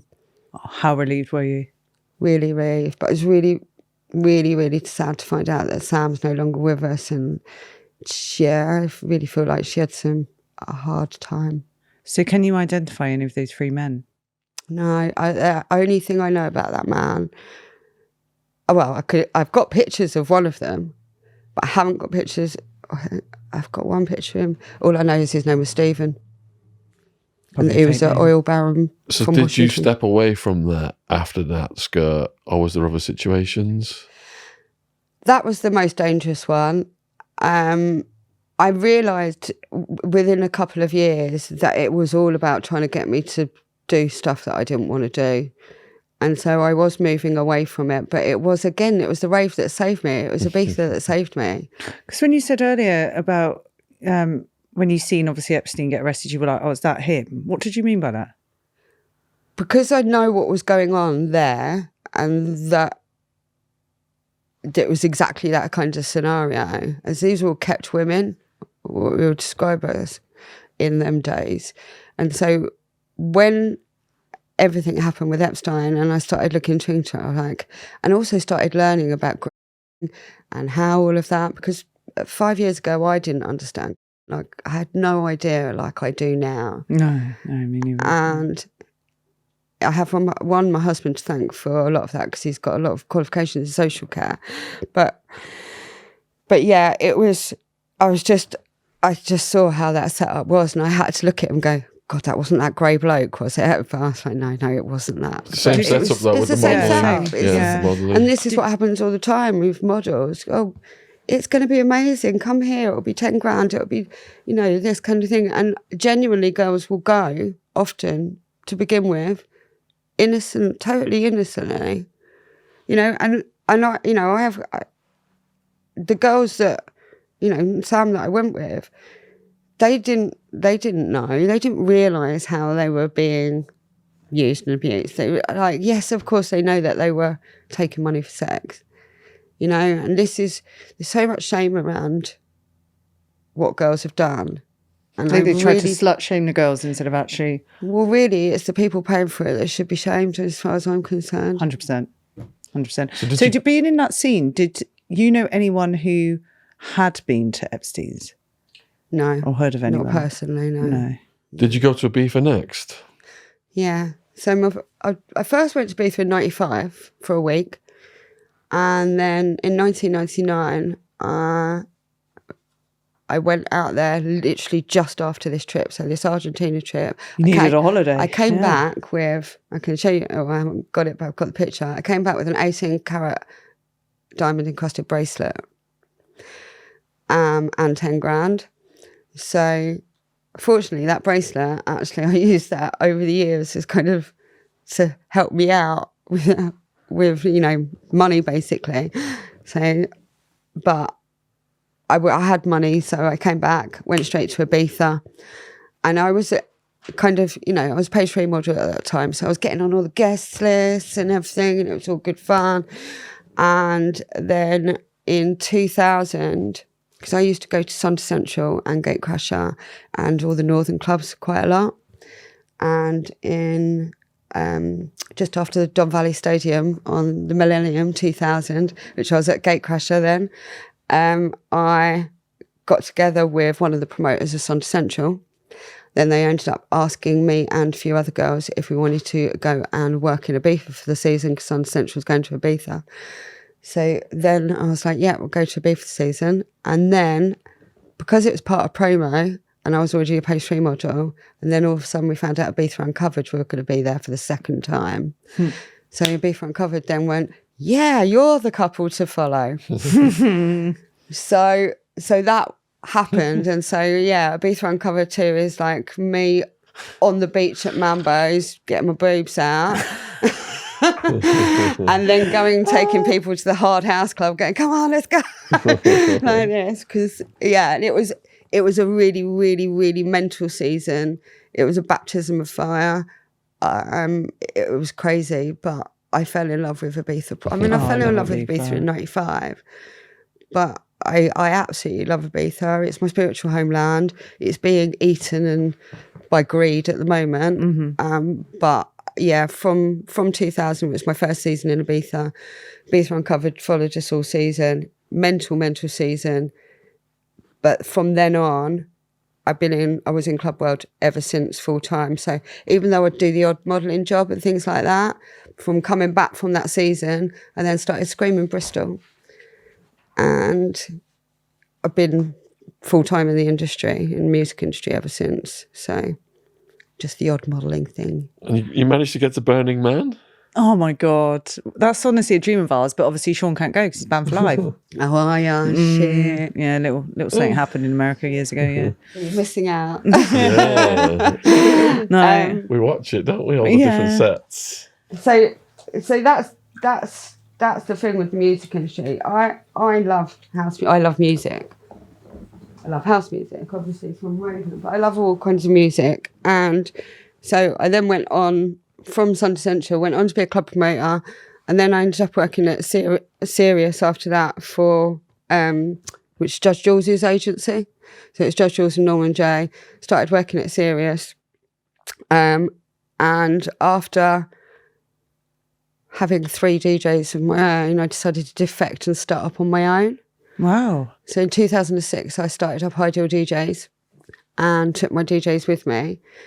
And for the next 4 years, I've looked after a lot of DJs, but for the next 4 years, I took about 40 DJs on. I have my main 6 DJs, but I took about 40 DJs on and was flying around the world with them. And that's how Burning Man came in, because I had a DJ called Will Bailey, who's now known as famous DJ as Low Stepper, but he was pretty famous as Will Bailey at that point. And it was in the MySpace days. Mm-hmm. And the leader of the Roots Society at Burning Man is a guy called Jeff Taylor. And he contacted Will, first of all, to play at Burning Man. So I sent Will out there in 2009, because I was booking all their flights and flying, and I sent Will out there in 2009. And then Jeff asked if I would like to come to the desert and bring what DJs I would like to bring the next year. So 2010 was the first year, and I took my DJs to the desert. Mm-hmm. So I took Filthy Rich, Jodie Wistenoff from Way Out West, and Will Bailey. And we got a 10-seater RV, and I drove from Vegas up to the Nevada desert and up to Burning Man. And it was the most epic Oh, journey. I'm jealous. Burning Man is amazing. It was, when I walked into Burning Man, all I can describe it as the feeling is when you went to your first rave. Because when you look at it on like YouTube online, it just looks, there's nothing, just stages sort of dotted in a bit of a like star shape, isn't it? Yeah, there is. The only thing that they provide is the portaloos and the Burning Man structure, and everything else is provided by the camp. So everybody that goes makes the camp. Because you only pay for the ticket, isn't it? And then everything is exchanged. Yeah. Yeah. Fortunately, I was really lucky because my ticket and my ticket was paid for. We just had to, and all my DJ's tickets were paid for, but we had to get ourselves out there because nobody gets paid to play in the desert.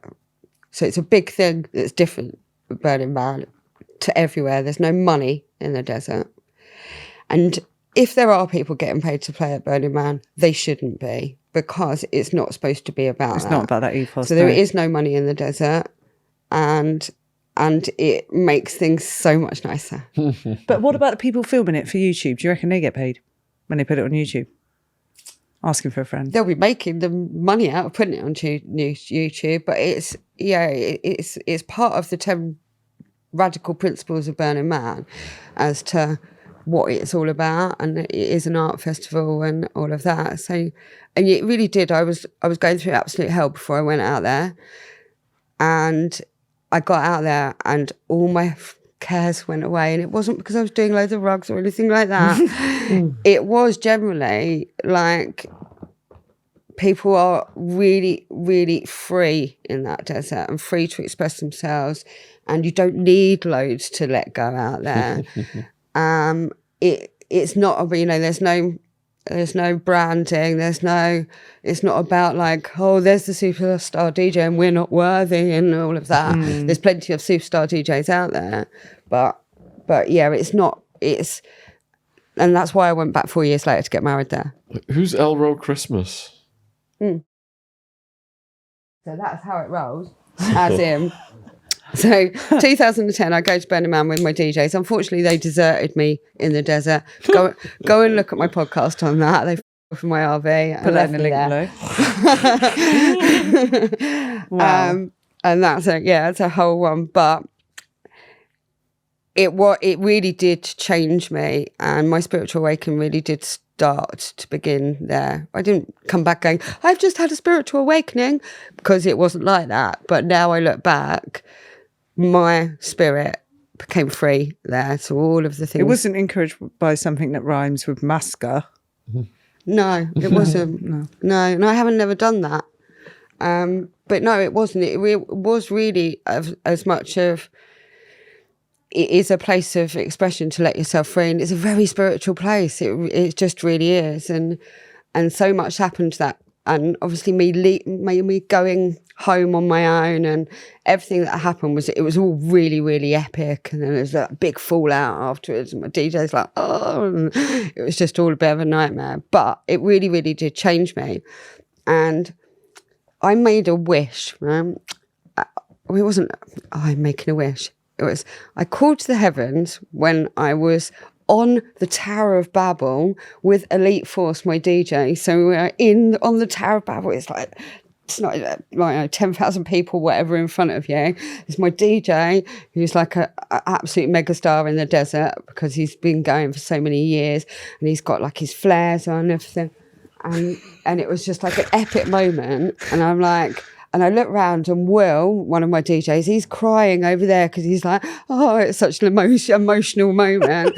And anyway, and I'm like, well, a few tears in his eyes, not full blown crying. He's been listening, but and I actually wished that I could bring somebody back to the desert to play with.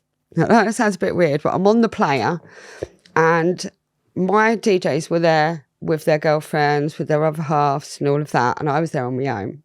So even though my DJs, I'm really close to all of that, I didn't have a partner in crime. You wanted that special someone.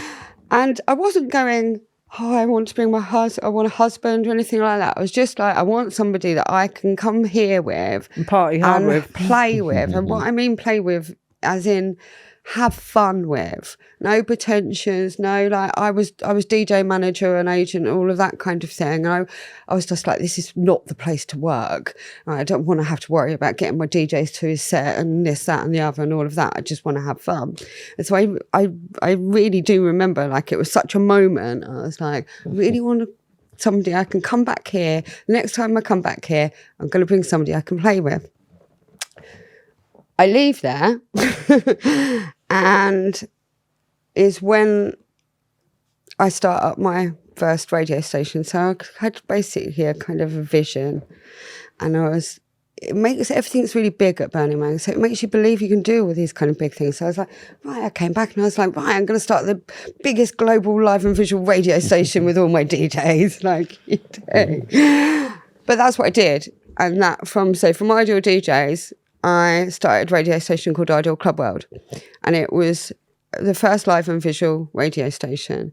And we developed, so before everybody was streaming on YouTube, before all of that, it was live and visual radio. And we were going around the world I did one of the first broadcasts at Space, upstairs at Space in Ibiza, but we were switching around the world to DJs from Singapore to New Zealand to everywhere, switching in real time, keeping people tuned in, so that you know, like with a YouTube stream, you lose everybody at the end of it. Well, this was radio, so a constant so stream. It's constant, so it's building, and whenever you're live, you keep on building. The difficult thing was I can't be live forever, 24/7. I was like, oh, and so it became really, really quite difficult. So anyway, 6 months into the Ideal Club World. One of my Scream DJs, one of my old friend DJs, who's now DJ called Eats Everything, he'd just left, and my now husband was a DJ that knocked on my door, basically. Wow. So he was I didn't know him at all. He was a promoter. He'd been promoting at Ministry of Sound in Hurghada in Egypt for 4 years. So he booked a couple of my DJs. So he was just somebody on the end of an email. And then when I started at the radio station, he was one of the DJs that applied to join. And so I was watching him on the visual for 6 months before I met him. And he had a girlfriend and all these kind of things. And actually, point to note, I'd always said, I don't want to end up with a DJ. You kind of made that plan for yourself because by it was saying my work, and like I knew what the DJ life's like as well, you know, and like girls throwing themselves at them, and from Brazil to you name it, and all of this, and they're away a lot. Or if it's a successful DJ, they're away, and all of that. It's like, I don't want a DJ. DJ's a bloody headache. I don't need them. And then 6 months in, I was doing the 1 year anniversary of the Ideal Club on radio, and I invited a load of DJs to come to my studio to celebrate, and he was the only one that turned up. And Fate. And it was fate. So, yeah. And Party turned into a date. 6 months later, he'd split up with his girlfriend, and then he came back again, and then we fell in love on air. Actually, I've got the video. And it was from midnight till 4 a.m. show that we did, which was an old school show. So he came in, I picked the tunes, he put them on, and you can literally see this 4 hours where it gets more and more flirty and flirty and flirty. Is that what happened with us? And then, and then in the end, so yeah, and so he is my twin flame. So I was very, very independent. Obviously, I've been out with loads of guys and everything like that before, but I can only say that I knew it because I woke up the next morning, and the strangest thing, I knew I was going to spend the rest of my life with him. Now, I wasn't that kind of girl. I was normally like Miss Independent, not jumping in with 2 feet, you know, all of that kind of thing. I'd have my heart broken too many times and all of that. So I really wasn't expecting that. But it was literally like I knew him already, and that I do generally believe that we were together in a previous life, and that we came together for a reason, and a really, you know, important reason, and that it was meant to be. I got to say, apparently I knew him in my previous life, but he did something really bad to me. No, apparently so. Yeah, because when I get that's why I get angry at him so much. Is a psychic told me that he does something really past life trigger. He's past life trigger, yeah. Past life trigger. But no, continue. Sorry. It's great. It's interesting, isn't it? Yeah. So yeah, and that was, we became inseparable. I would never have been able to carry on the radio if he hadn't come on board, because I had bitten off way more than I could chew. I was like looking after DJs, trying to run a radio station, thought I was some kind of Wonder Woman. I used to start my radio show with Wonder Woman theme tune, and then I was like totally burnt out. And I was like, it was taking too much. And I was also dealing with the cutthroat music industry, which is hardcore. There's not many independent women in it. It's really, really, you are dealing with the boys club all the time, and it is really hardcore. And so when it's good, but when they're horrible, it's really, really hard. And yeah, so it got really hard. But fortunately, this DJ turned out to be nice, and we went back to Burning Man in 2014 and got married in the desert. Oh, congratulations. That's a lush story, that. Yeah. I like that, yeah. It's a love story. I love it. Got to have a good one. Yeah. We've got about 15 minutes left, and I was still a lot of talking points. So, well, there's so many. We'll have to condense them down. That's okay. Just Yeah. there was always going to be too many. I think for an awful lot of us, a lot has changed since lockdown.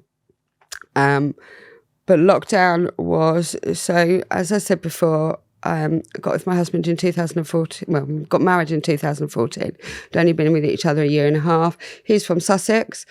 I was from Essex. So I didn't know him at all beforehand, didn't know the family, didn't know anything. Then moved to Sussex. And for the next 6 years, we created a life together. You know, we worked really hard. And just before lockdown, he'd just done a radio show with Fatboy Slim, Paul Hartnell from Orbital, Danny Howard. So we were actually, it was just at lockdown. So we were actually, on a high. I mean, you mentioned Elro at Christmas before. So actually, December 2019, Mike was asked to play at Elro for the Christmas set, so 12 till 2 set. Elro's one of the biggest club promoters in the world now, and this was in Barcelona at their headline show. So it was like, you know, when you're working and a career and everything, and it'd not been easy for that 6 years, but we'd really worked ourselves way up. Mike was at kind of the peak of getting good sets, and Elro was great to play the midnight set, and they were like a special set and everything. So that's where we were at, and then we went off to Zanzibar, had a nice little holiday, lockdown here, and to begin with, because the online radio station, everything was, I was working from home anyway, so it's not going to impact us too much. But unfortunately, what happened was Mike's brother kicked off in lockdown, and to put it as he kicked off in lockdown, he'd been living with his elderly mother for the previous 10 years, who was at this point 82 years old. Tim was 54 years old, or 53 years old at this point, and I wasn't aware of any of this at the time, but I knew that he had been struggling a bit, and he'd been signed off work. And so Mike is his younger brother by 10 years, and he's the youngest of 4. Tim is 10 years older than him, and there's 2 older. And what was also very strange about his family is his mother fostered over 20 boys. After Mike was the age of 11, and when Mike was actually 11, his best friend at the time, a boy called Nigel, disclosed CSA by his father on himself and his little girl, his sister. And so this obviously was a disclosure to another 11-year-old, and that was the first of the foster children that came into his life. So from that point onwards, from 11 years onwards, him and Tim, because the other 2 had already left home, had a lot of foster children, a lot of foster brothers, mostly foster brothers. There's a couple of girls, but mostly boys. Unfortunately, this was not the only essay that was going on around this. And unfortunately, and we know this happened too much, Nigel's father wasn't properly reprimanded or made accountable for what had happened. They never are. He went on to do this to others, and it is only about a year ago that he was actually nicked by Interpol as a massive ring. Wow. Okay. As part of a massive ring. He was nicked and has gone to prison, and is in Hove prison, or we went to Hove in Brighton court. This was obviously 30 years ago when all this happened, and this wasn't somebody in the family, that this case that they'd managed to get this into court. So he's obviously been doing an awful lot. Anyway, long and short of it, all of this I had no idea about. All of this that had gone on in childhood, and different things that had gone on before Mike was born and when he was really young, I wasn't aware of. And then on lockdown happened, and then on the 27th of April, which is my husband's birthday, he had a phone call from his 82-year-old mother. Now, his mother never phoned him, ever, which now I understand is not normal. But she never phoned him. He would always phone her, and these 2 boys were always checking on their mother and looking after her, as dutiful boys are supposed to. She called him and said it's all come to a head with Tim, and we got round there, and Tim was not happy, put it like this. He was kind of, he was very aggravated. However, Mike had already found out that, and he'd never had any mental health problems at all, but he'd already found out a month before that the doctor put him on sertraline. And I believe this wasn't helping. In fact, he actually said he felt like he was on speed. And so I don't think this was helping. And also he'd been locked down with his mother for the last 10, well, he was locked down with his mother, but also had been living with his mother on his own for 10 years. Mike was helping. 2 days later, or 3 days later, no, a week later, on Star Wars Day, because I'll always remember it as Star Wars Day being the 4th of May, Tim really kicked off. And I now know, all this time later, that he disclosed child CSA when he was 10 years old. But we didn't know that at the time. Mike kind of knew, but I was kind of a bit, it wasn't, he was trying to protect his brother. Unfortunately, that his mother gaslighted him and said it never happened. Oh, no. And his mother was gaslighting. And I've now come to know that his mother was the worst gaslighter I've ever heard of a mother. To the point that my husband has had to go back over his whole life and try and work out what was real and what wasn't, because she gaslighted and made up stories and everything for as long as he can remember. There is quite a lot about this online, but the long and short of what happened was, unfortunately, the mental health then got involved and Tim was sectioned.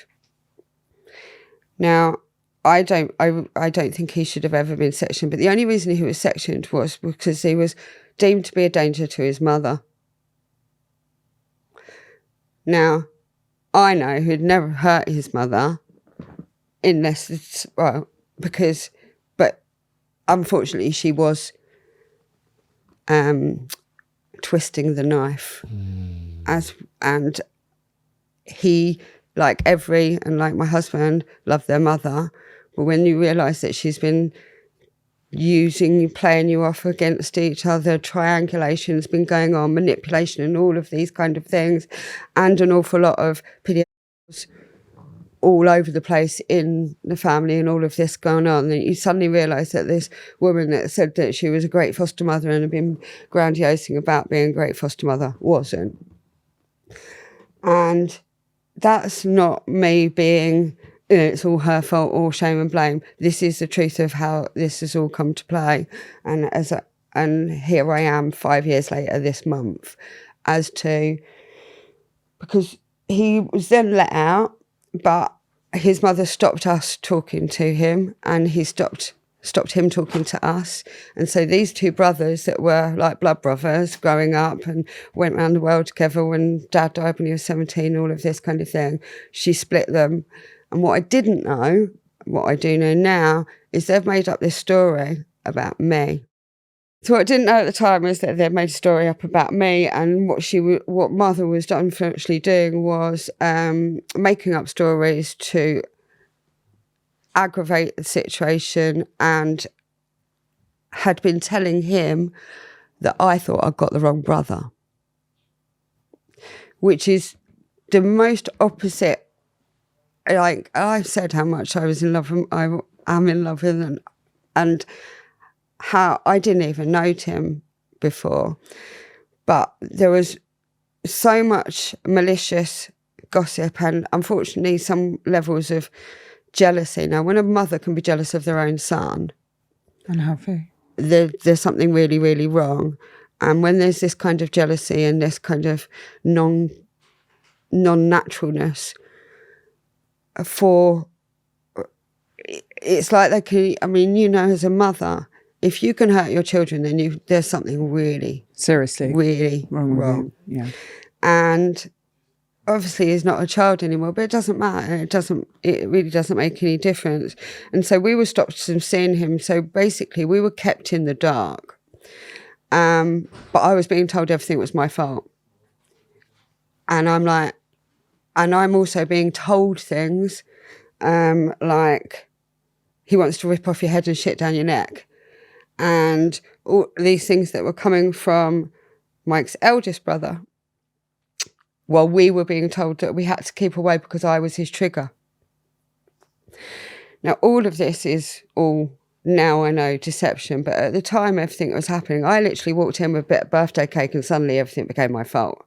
Oh, no. And I was like, how is suddenly everything that's going on and any mental health problems and all of this, how I'm literally the last in the family. I've literally just got here as such. How is suddenly everything my fault? Obviously, I didn't know all of these things about what was being said behind my back. I was literally ignorant bliss.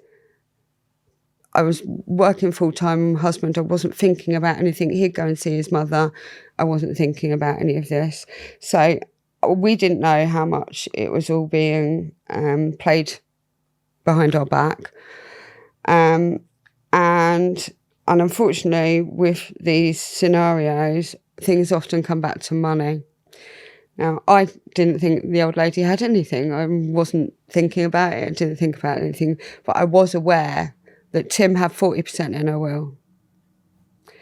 And Mike had 20%. And the other two had 20%. So between Mike and Tim is 60%. And before I say anything else about anything, I'm a great believer in following the money. Mm-hmm. And here we are, without me telling you everything that's gone on, but here we are 5 years later with Tim dead, Mike cut out, and who's run off. And Mum's dead as well. Yeah. So the situation actually happened was I was assaulted on the 25th of July by my husband's sister's husband. Okay. I believe this is all out there online, and I went to the police and everything, so it's not something I'm just making up for the podcast or anything like that. Or making, because all of this has taught me so much, but it's been the hardest thing that has all happened to me. And I was assaulted. I believe that was a setup for my husband. I believe that they were trying to make it out that there was a row going on between my husband and his brother. Well, there was no row because they couldn't even talk to each other. They weren't allowed to even mother, and it was only mother that could forbid them to do. They did what mother asked. Mother had forbidden them talking to each other. So there was no argument going on. But I believe that setup was for my husband, but I went down the stairs first, and so the two blokes at the bottom of the stairs got me instead of my husband. And he grabbed me from behind. I was like that. He dragged me down the driveway, and I was wrestling to get away and screamed out Mike, who came running down the stairs, and then he dropped me. I went straight to the police afterwards. I had bruises all the way up down there. We know how rubbish the police are. So unfortunately the police didn't, they did question him, but they had made up a story saying that I kicked the door, and that was why he was ejecting me and all of this kind of thing. Anyway, we were then told by the police not to go near them for our own safety, so we didn't. Unfortunately, on the 30th of October, the day before Halloween, I got on, and there's a big story that goes with this, but I'm not going to go into the ins and outs of it. On the 30th of October, at 2 o'clock, about 3:30 in the afternoon, I got a knock on the door, and it was the same policeman that came to the house when Tim was sectioned. Mm-hmm. And he knocked on the door and told us that Tim was dead on the beach. And that he was on the beach, and this was only 3:30 in the afternoon, and he told Mike, Mike was the first person to know or be told. And the first thing they asked him was whether Tim had a boat. And then that was that. And then the first thing because Mike had also his mum had told him not to go and see her either. So the first thing he said to the police was, does my mum know what's happened to my mum? And they were like, oh, we don't know if she knows yet. Now here's where everything's gone wrong here. Where Tim died is 100 yards from his mum's house. The police have been at his mum's house quite a few times over the last 6 months before that, because of various things that have been going on. And she was well known, and he had his driving licence of where he lived and everything. So we're like, why haven't you gone to mum's? Because at this point, we didn't know Mike didn't know what had gone on with his mum either. So he's just in serious shock, thinking that maybe his mum and his brother have gone, not knowing what's gone on. Because at this point, we've been led to believe that Tim's angry and Tim's violent and all of these things, which is all actual nonsense now. But the police did go and knock on her door, but didn't tell her her son was dead at the end of the road. They did a welfare check on her, check if she was all right, and then the policeman came to our house, which is half an hour drive away from there. So it's half an hour from the beach. Now, again, we didn't find out a lot of these things till a lot longer, but everything that went on from that moment, everything that went on previously, we know that everything that has then come to pass is, again, an awful lot of lies, an awful lot of gaslighting, an awful lot of cover-ups. One of the biggest reasons why there's so much cover-up in this case is because of his mother having fostered over 20 boys and the amount of SA that's gone on around this house. This is why there's been such a cover-up around it, around Sussex. And unfortunately, the people involved have been know exactly what's gone on. Oh, it's disgusting. It's a lot to unpack. It would take if people want to go and have a look, there's 2 podcasts on my husband's channel, which is Waxworks, which are called Brothers in Rhythm. Mm-hmm.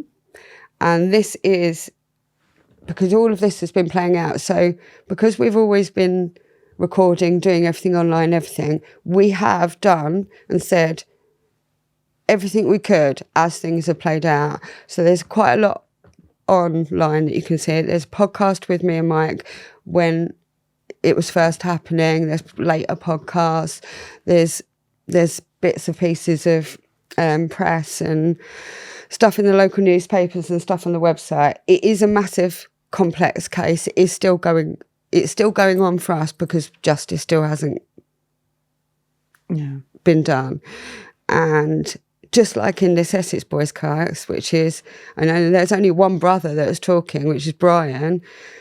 When brothers are killed, you don't just go, oh yeah, that's it, and that's the end of it, because you can't, and you've got to get to the bottom of things, and you've got to get to the truth.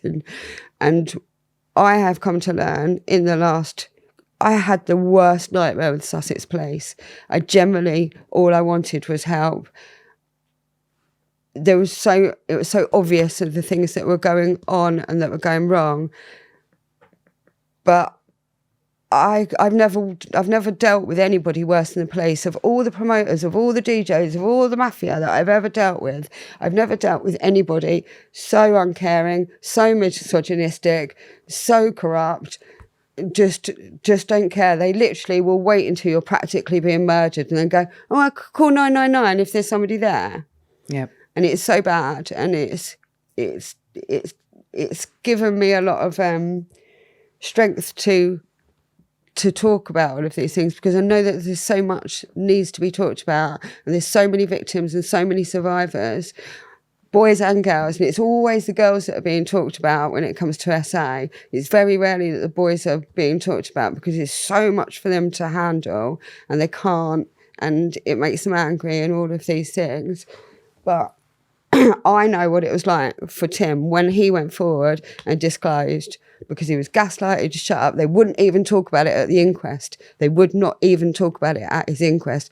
They tried to say that it was suicide at the inquest. They wouldn't even talk about the SA. It's like, well, if you thought if you would try to say it was suicide, how can that not be relevant, that disclosure? Exactly. How can it not be relevant? Why are we not talking about it? Tim's truth has taught me so much in the last 5 years, from that knock on the door to his mother dying, to all the other deaths, to all the other stuff that has gone on since lockdown. It has taught me so much, and about what's real and what's not, and how sometimes the closest people to you, especially when parents have lied to you and you grow up believing those lies, and how much that can f people up. Mm-hmm. The worst thing that any parent can do, in my opinion now, is lie to your children. I don't like liars anyway, but it screws people up. And when people try and talk about the stuff that's happened to them as children, and they get gaslighted and shut down and all of these kind of things, you might as well just finish them off now, because it's so hard for the girls to talk about it, but how hard it is for the boys to come forward. It really is, and especially when you're a strong man and all of this kind of thing, and to be able to go forward and talk about things that have gone on in your home, and you need to be supported, not gaslighted, told you're crazy, and then dead at the end of the road and go, no, don't care about that. Tim worked on the front line of the care system. So not only did they obviously have foster brothers, but both Mike and Tim went into social care as resident support workers, working with kids, young people and kids just coming out of care. Tim's last job was finding housing for everything from unaccompanied asylum seekers to kids that are all coming out of residential homes to all of this. He knew everything that was going on. He knew, like, it's this messed up that the first witness, there was only 2 witnesses on the beach, and the first witness on the beach, her husband is the Brighton police officer that monitors those kind of bad men. Funny that. What's the chances? And we didn't even find that out till, we didn't know that at the inquest. We did not find that out until I did a court order and got 300 pages of police disclosure, which they didn't put into the inquest. They put nothing into the inquest. Nothing in the inquest from the police. Nothing. So, yeah, you can see me getting passionate about it, because it's definitely. Like, and I feel like Shaun it's a would be big doing thing, a huge disservice to not have you come back on the channel, at least for a live, to talk in detail about this, definitely. And talk to my husband about it, because he can really... I was scapegoated. I was scapegoated because I was the easy one to scapegoat, because I'm not the one in the family. I didn't know anything about it. I'm just the page 3 model that's just turned up. You know, even though I was a page 3 model 25 years ago and I haven't done that since, all of a sudden when these times, oh, she's just a bimbo, she just got her tits out for a living, all of this scapegoating, discrediting and everything. And unfortunately, and I never used to think this, there's an awful lot of jealousy that goes on.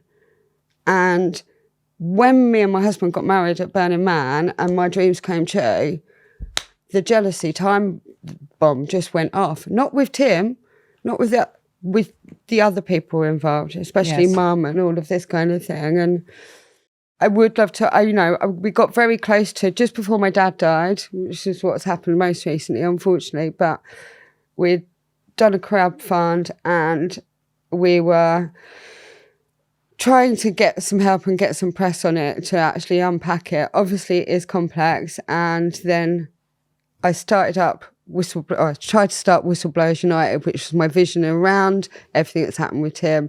And then my dad was diagnosed turbo kidney cancer, then lung cancer, 70 years old and gone. Sorry to hear. So literally with all of this that's gone on in the last 5 years, everything that, because there's so much more that's gone in my complex life, but I do genuinely feel like all of this experience happened to be for a reason, and that if I didn't talk about it, I'd be doing myself and the world a disservice, and that I need to be strong to talk about it. And it doesn't matter whether it's the Essex boys case, my brother-in-law's case, the stuff that's gone on in the past. It's really, really important that we do share these stories, and that's how we do make things better for the future.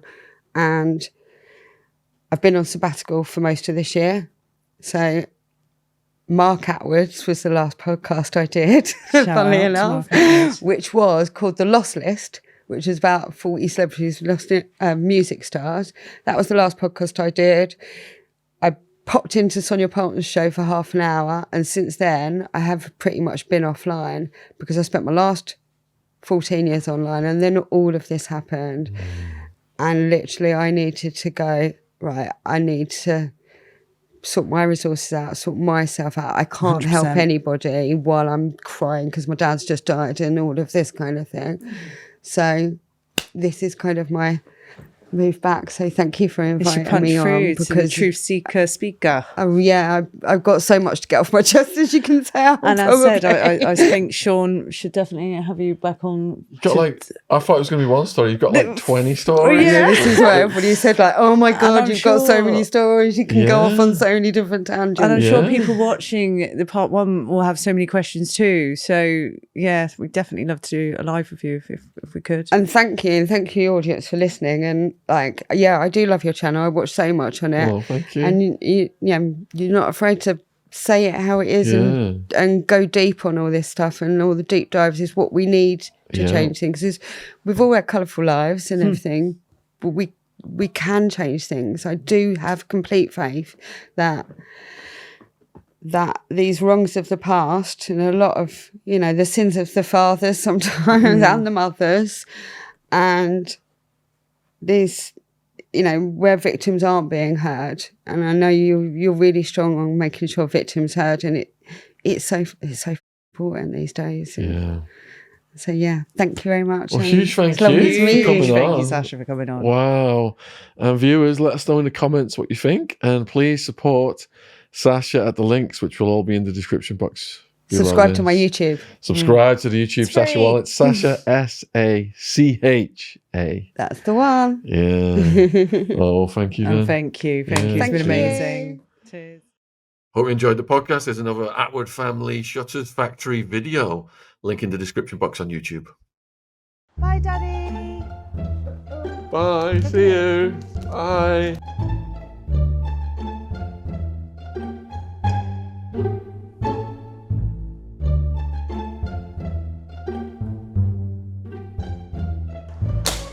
If you want beautiful shutters that block out nosy neighbours, you can get a 10% discount using promo code Shaun, SHAUN, link and number to call, Shutters Factory in the description box. If you are looking for a harrowing, hard-hitting Christmas read as a gift for somebody, my latest book, I've written 17. This is part of a free book series.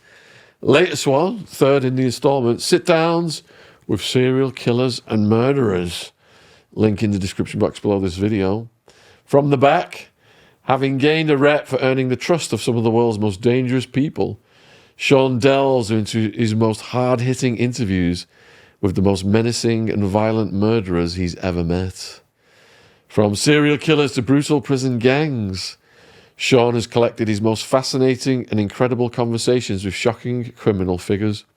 He explores the life of an armed robber, a man who spent 45 years behind bars, and a serial killer with 52 confirmed victims. That's Delmas Colvin. I had to listen to that podcast again the next day. It disturbed my sleep. It's the most chilling one I've ever done, I would say, was interviewing Delmas in prison where he's serving life.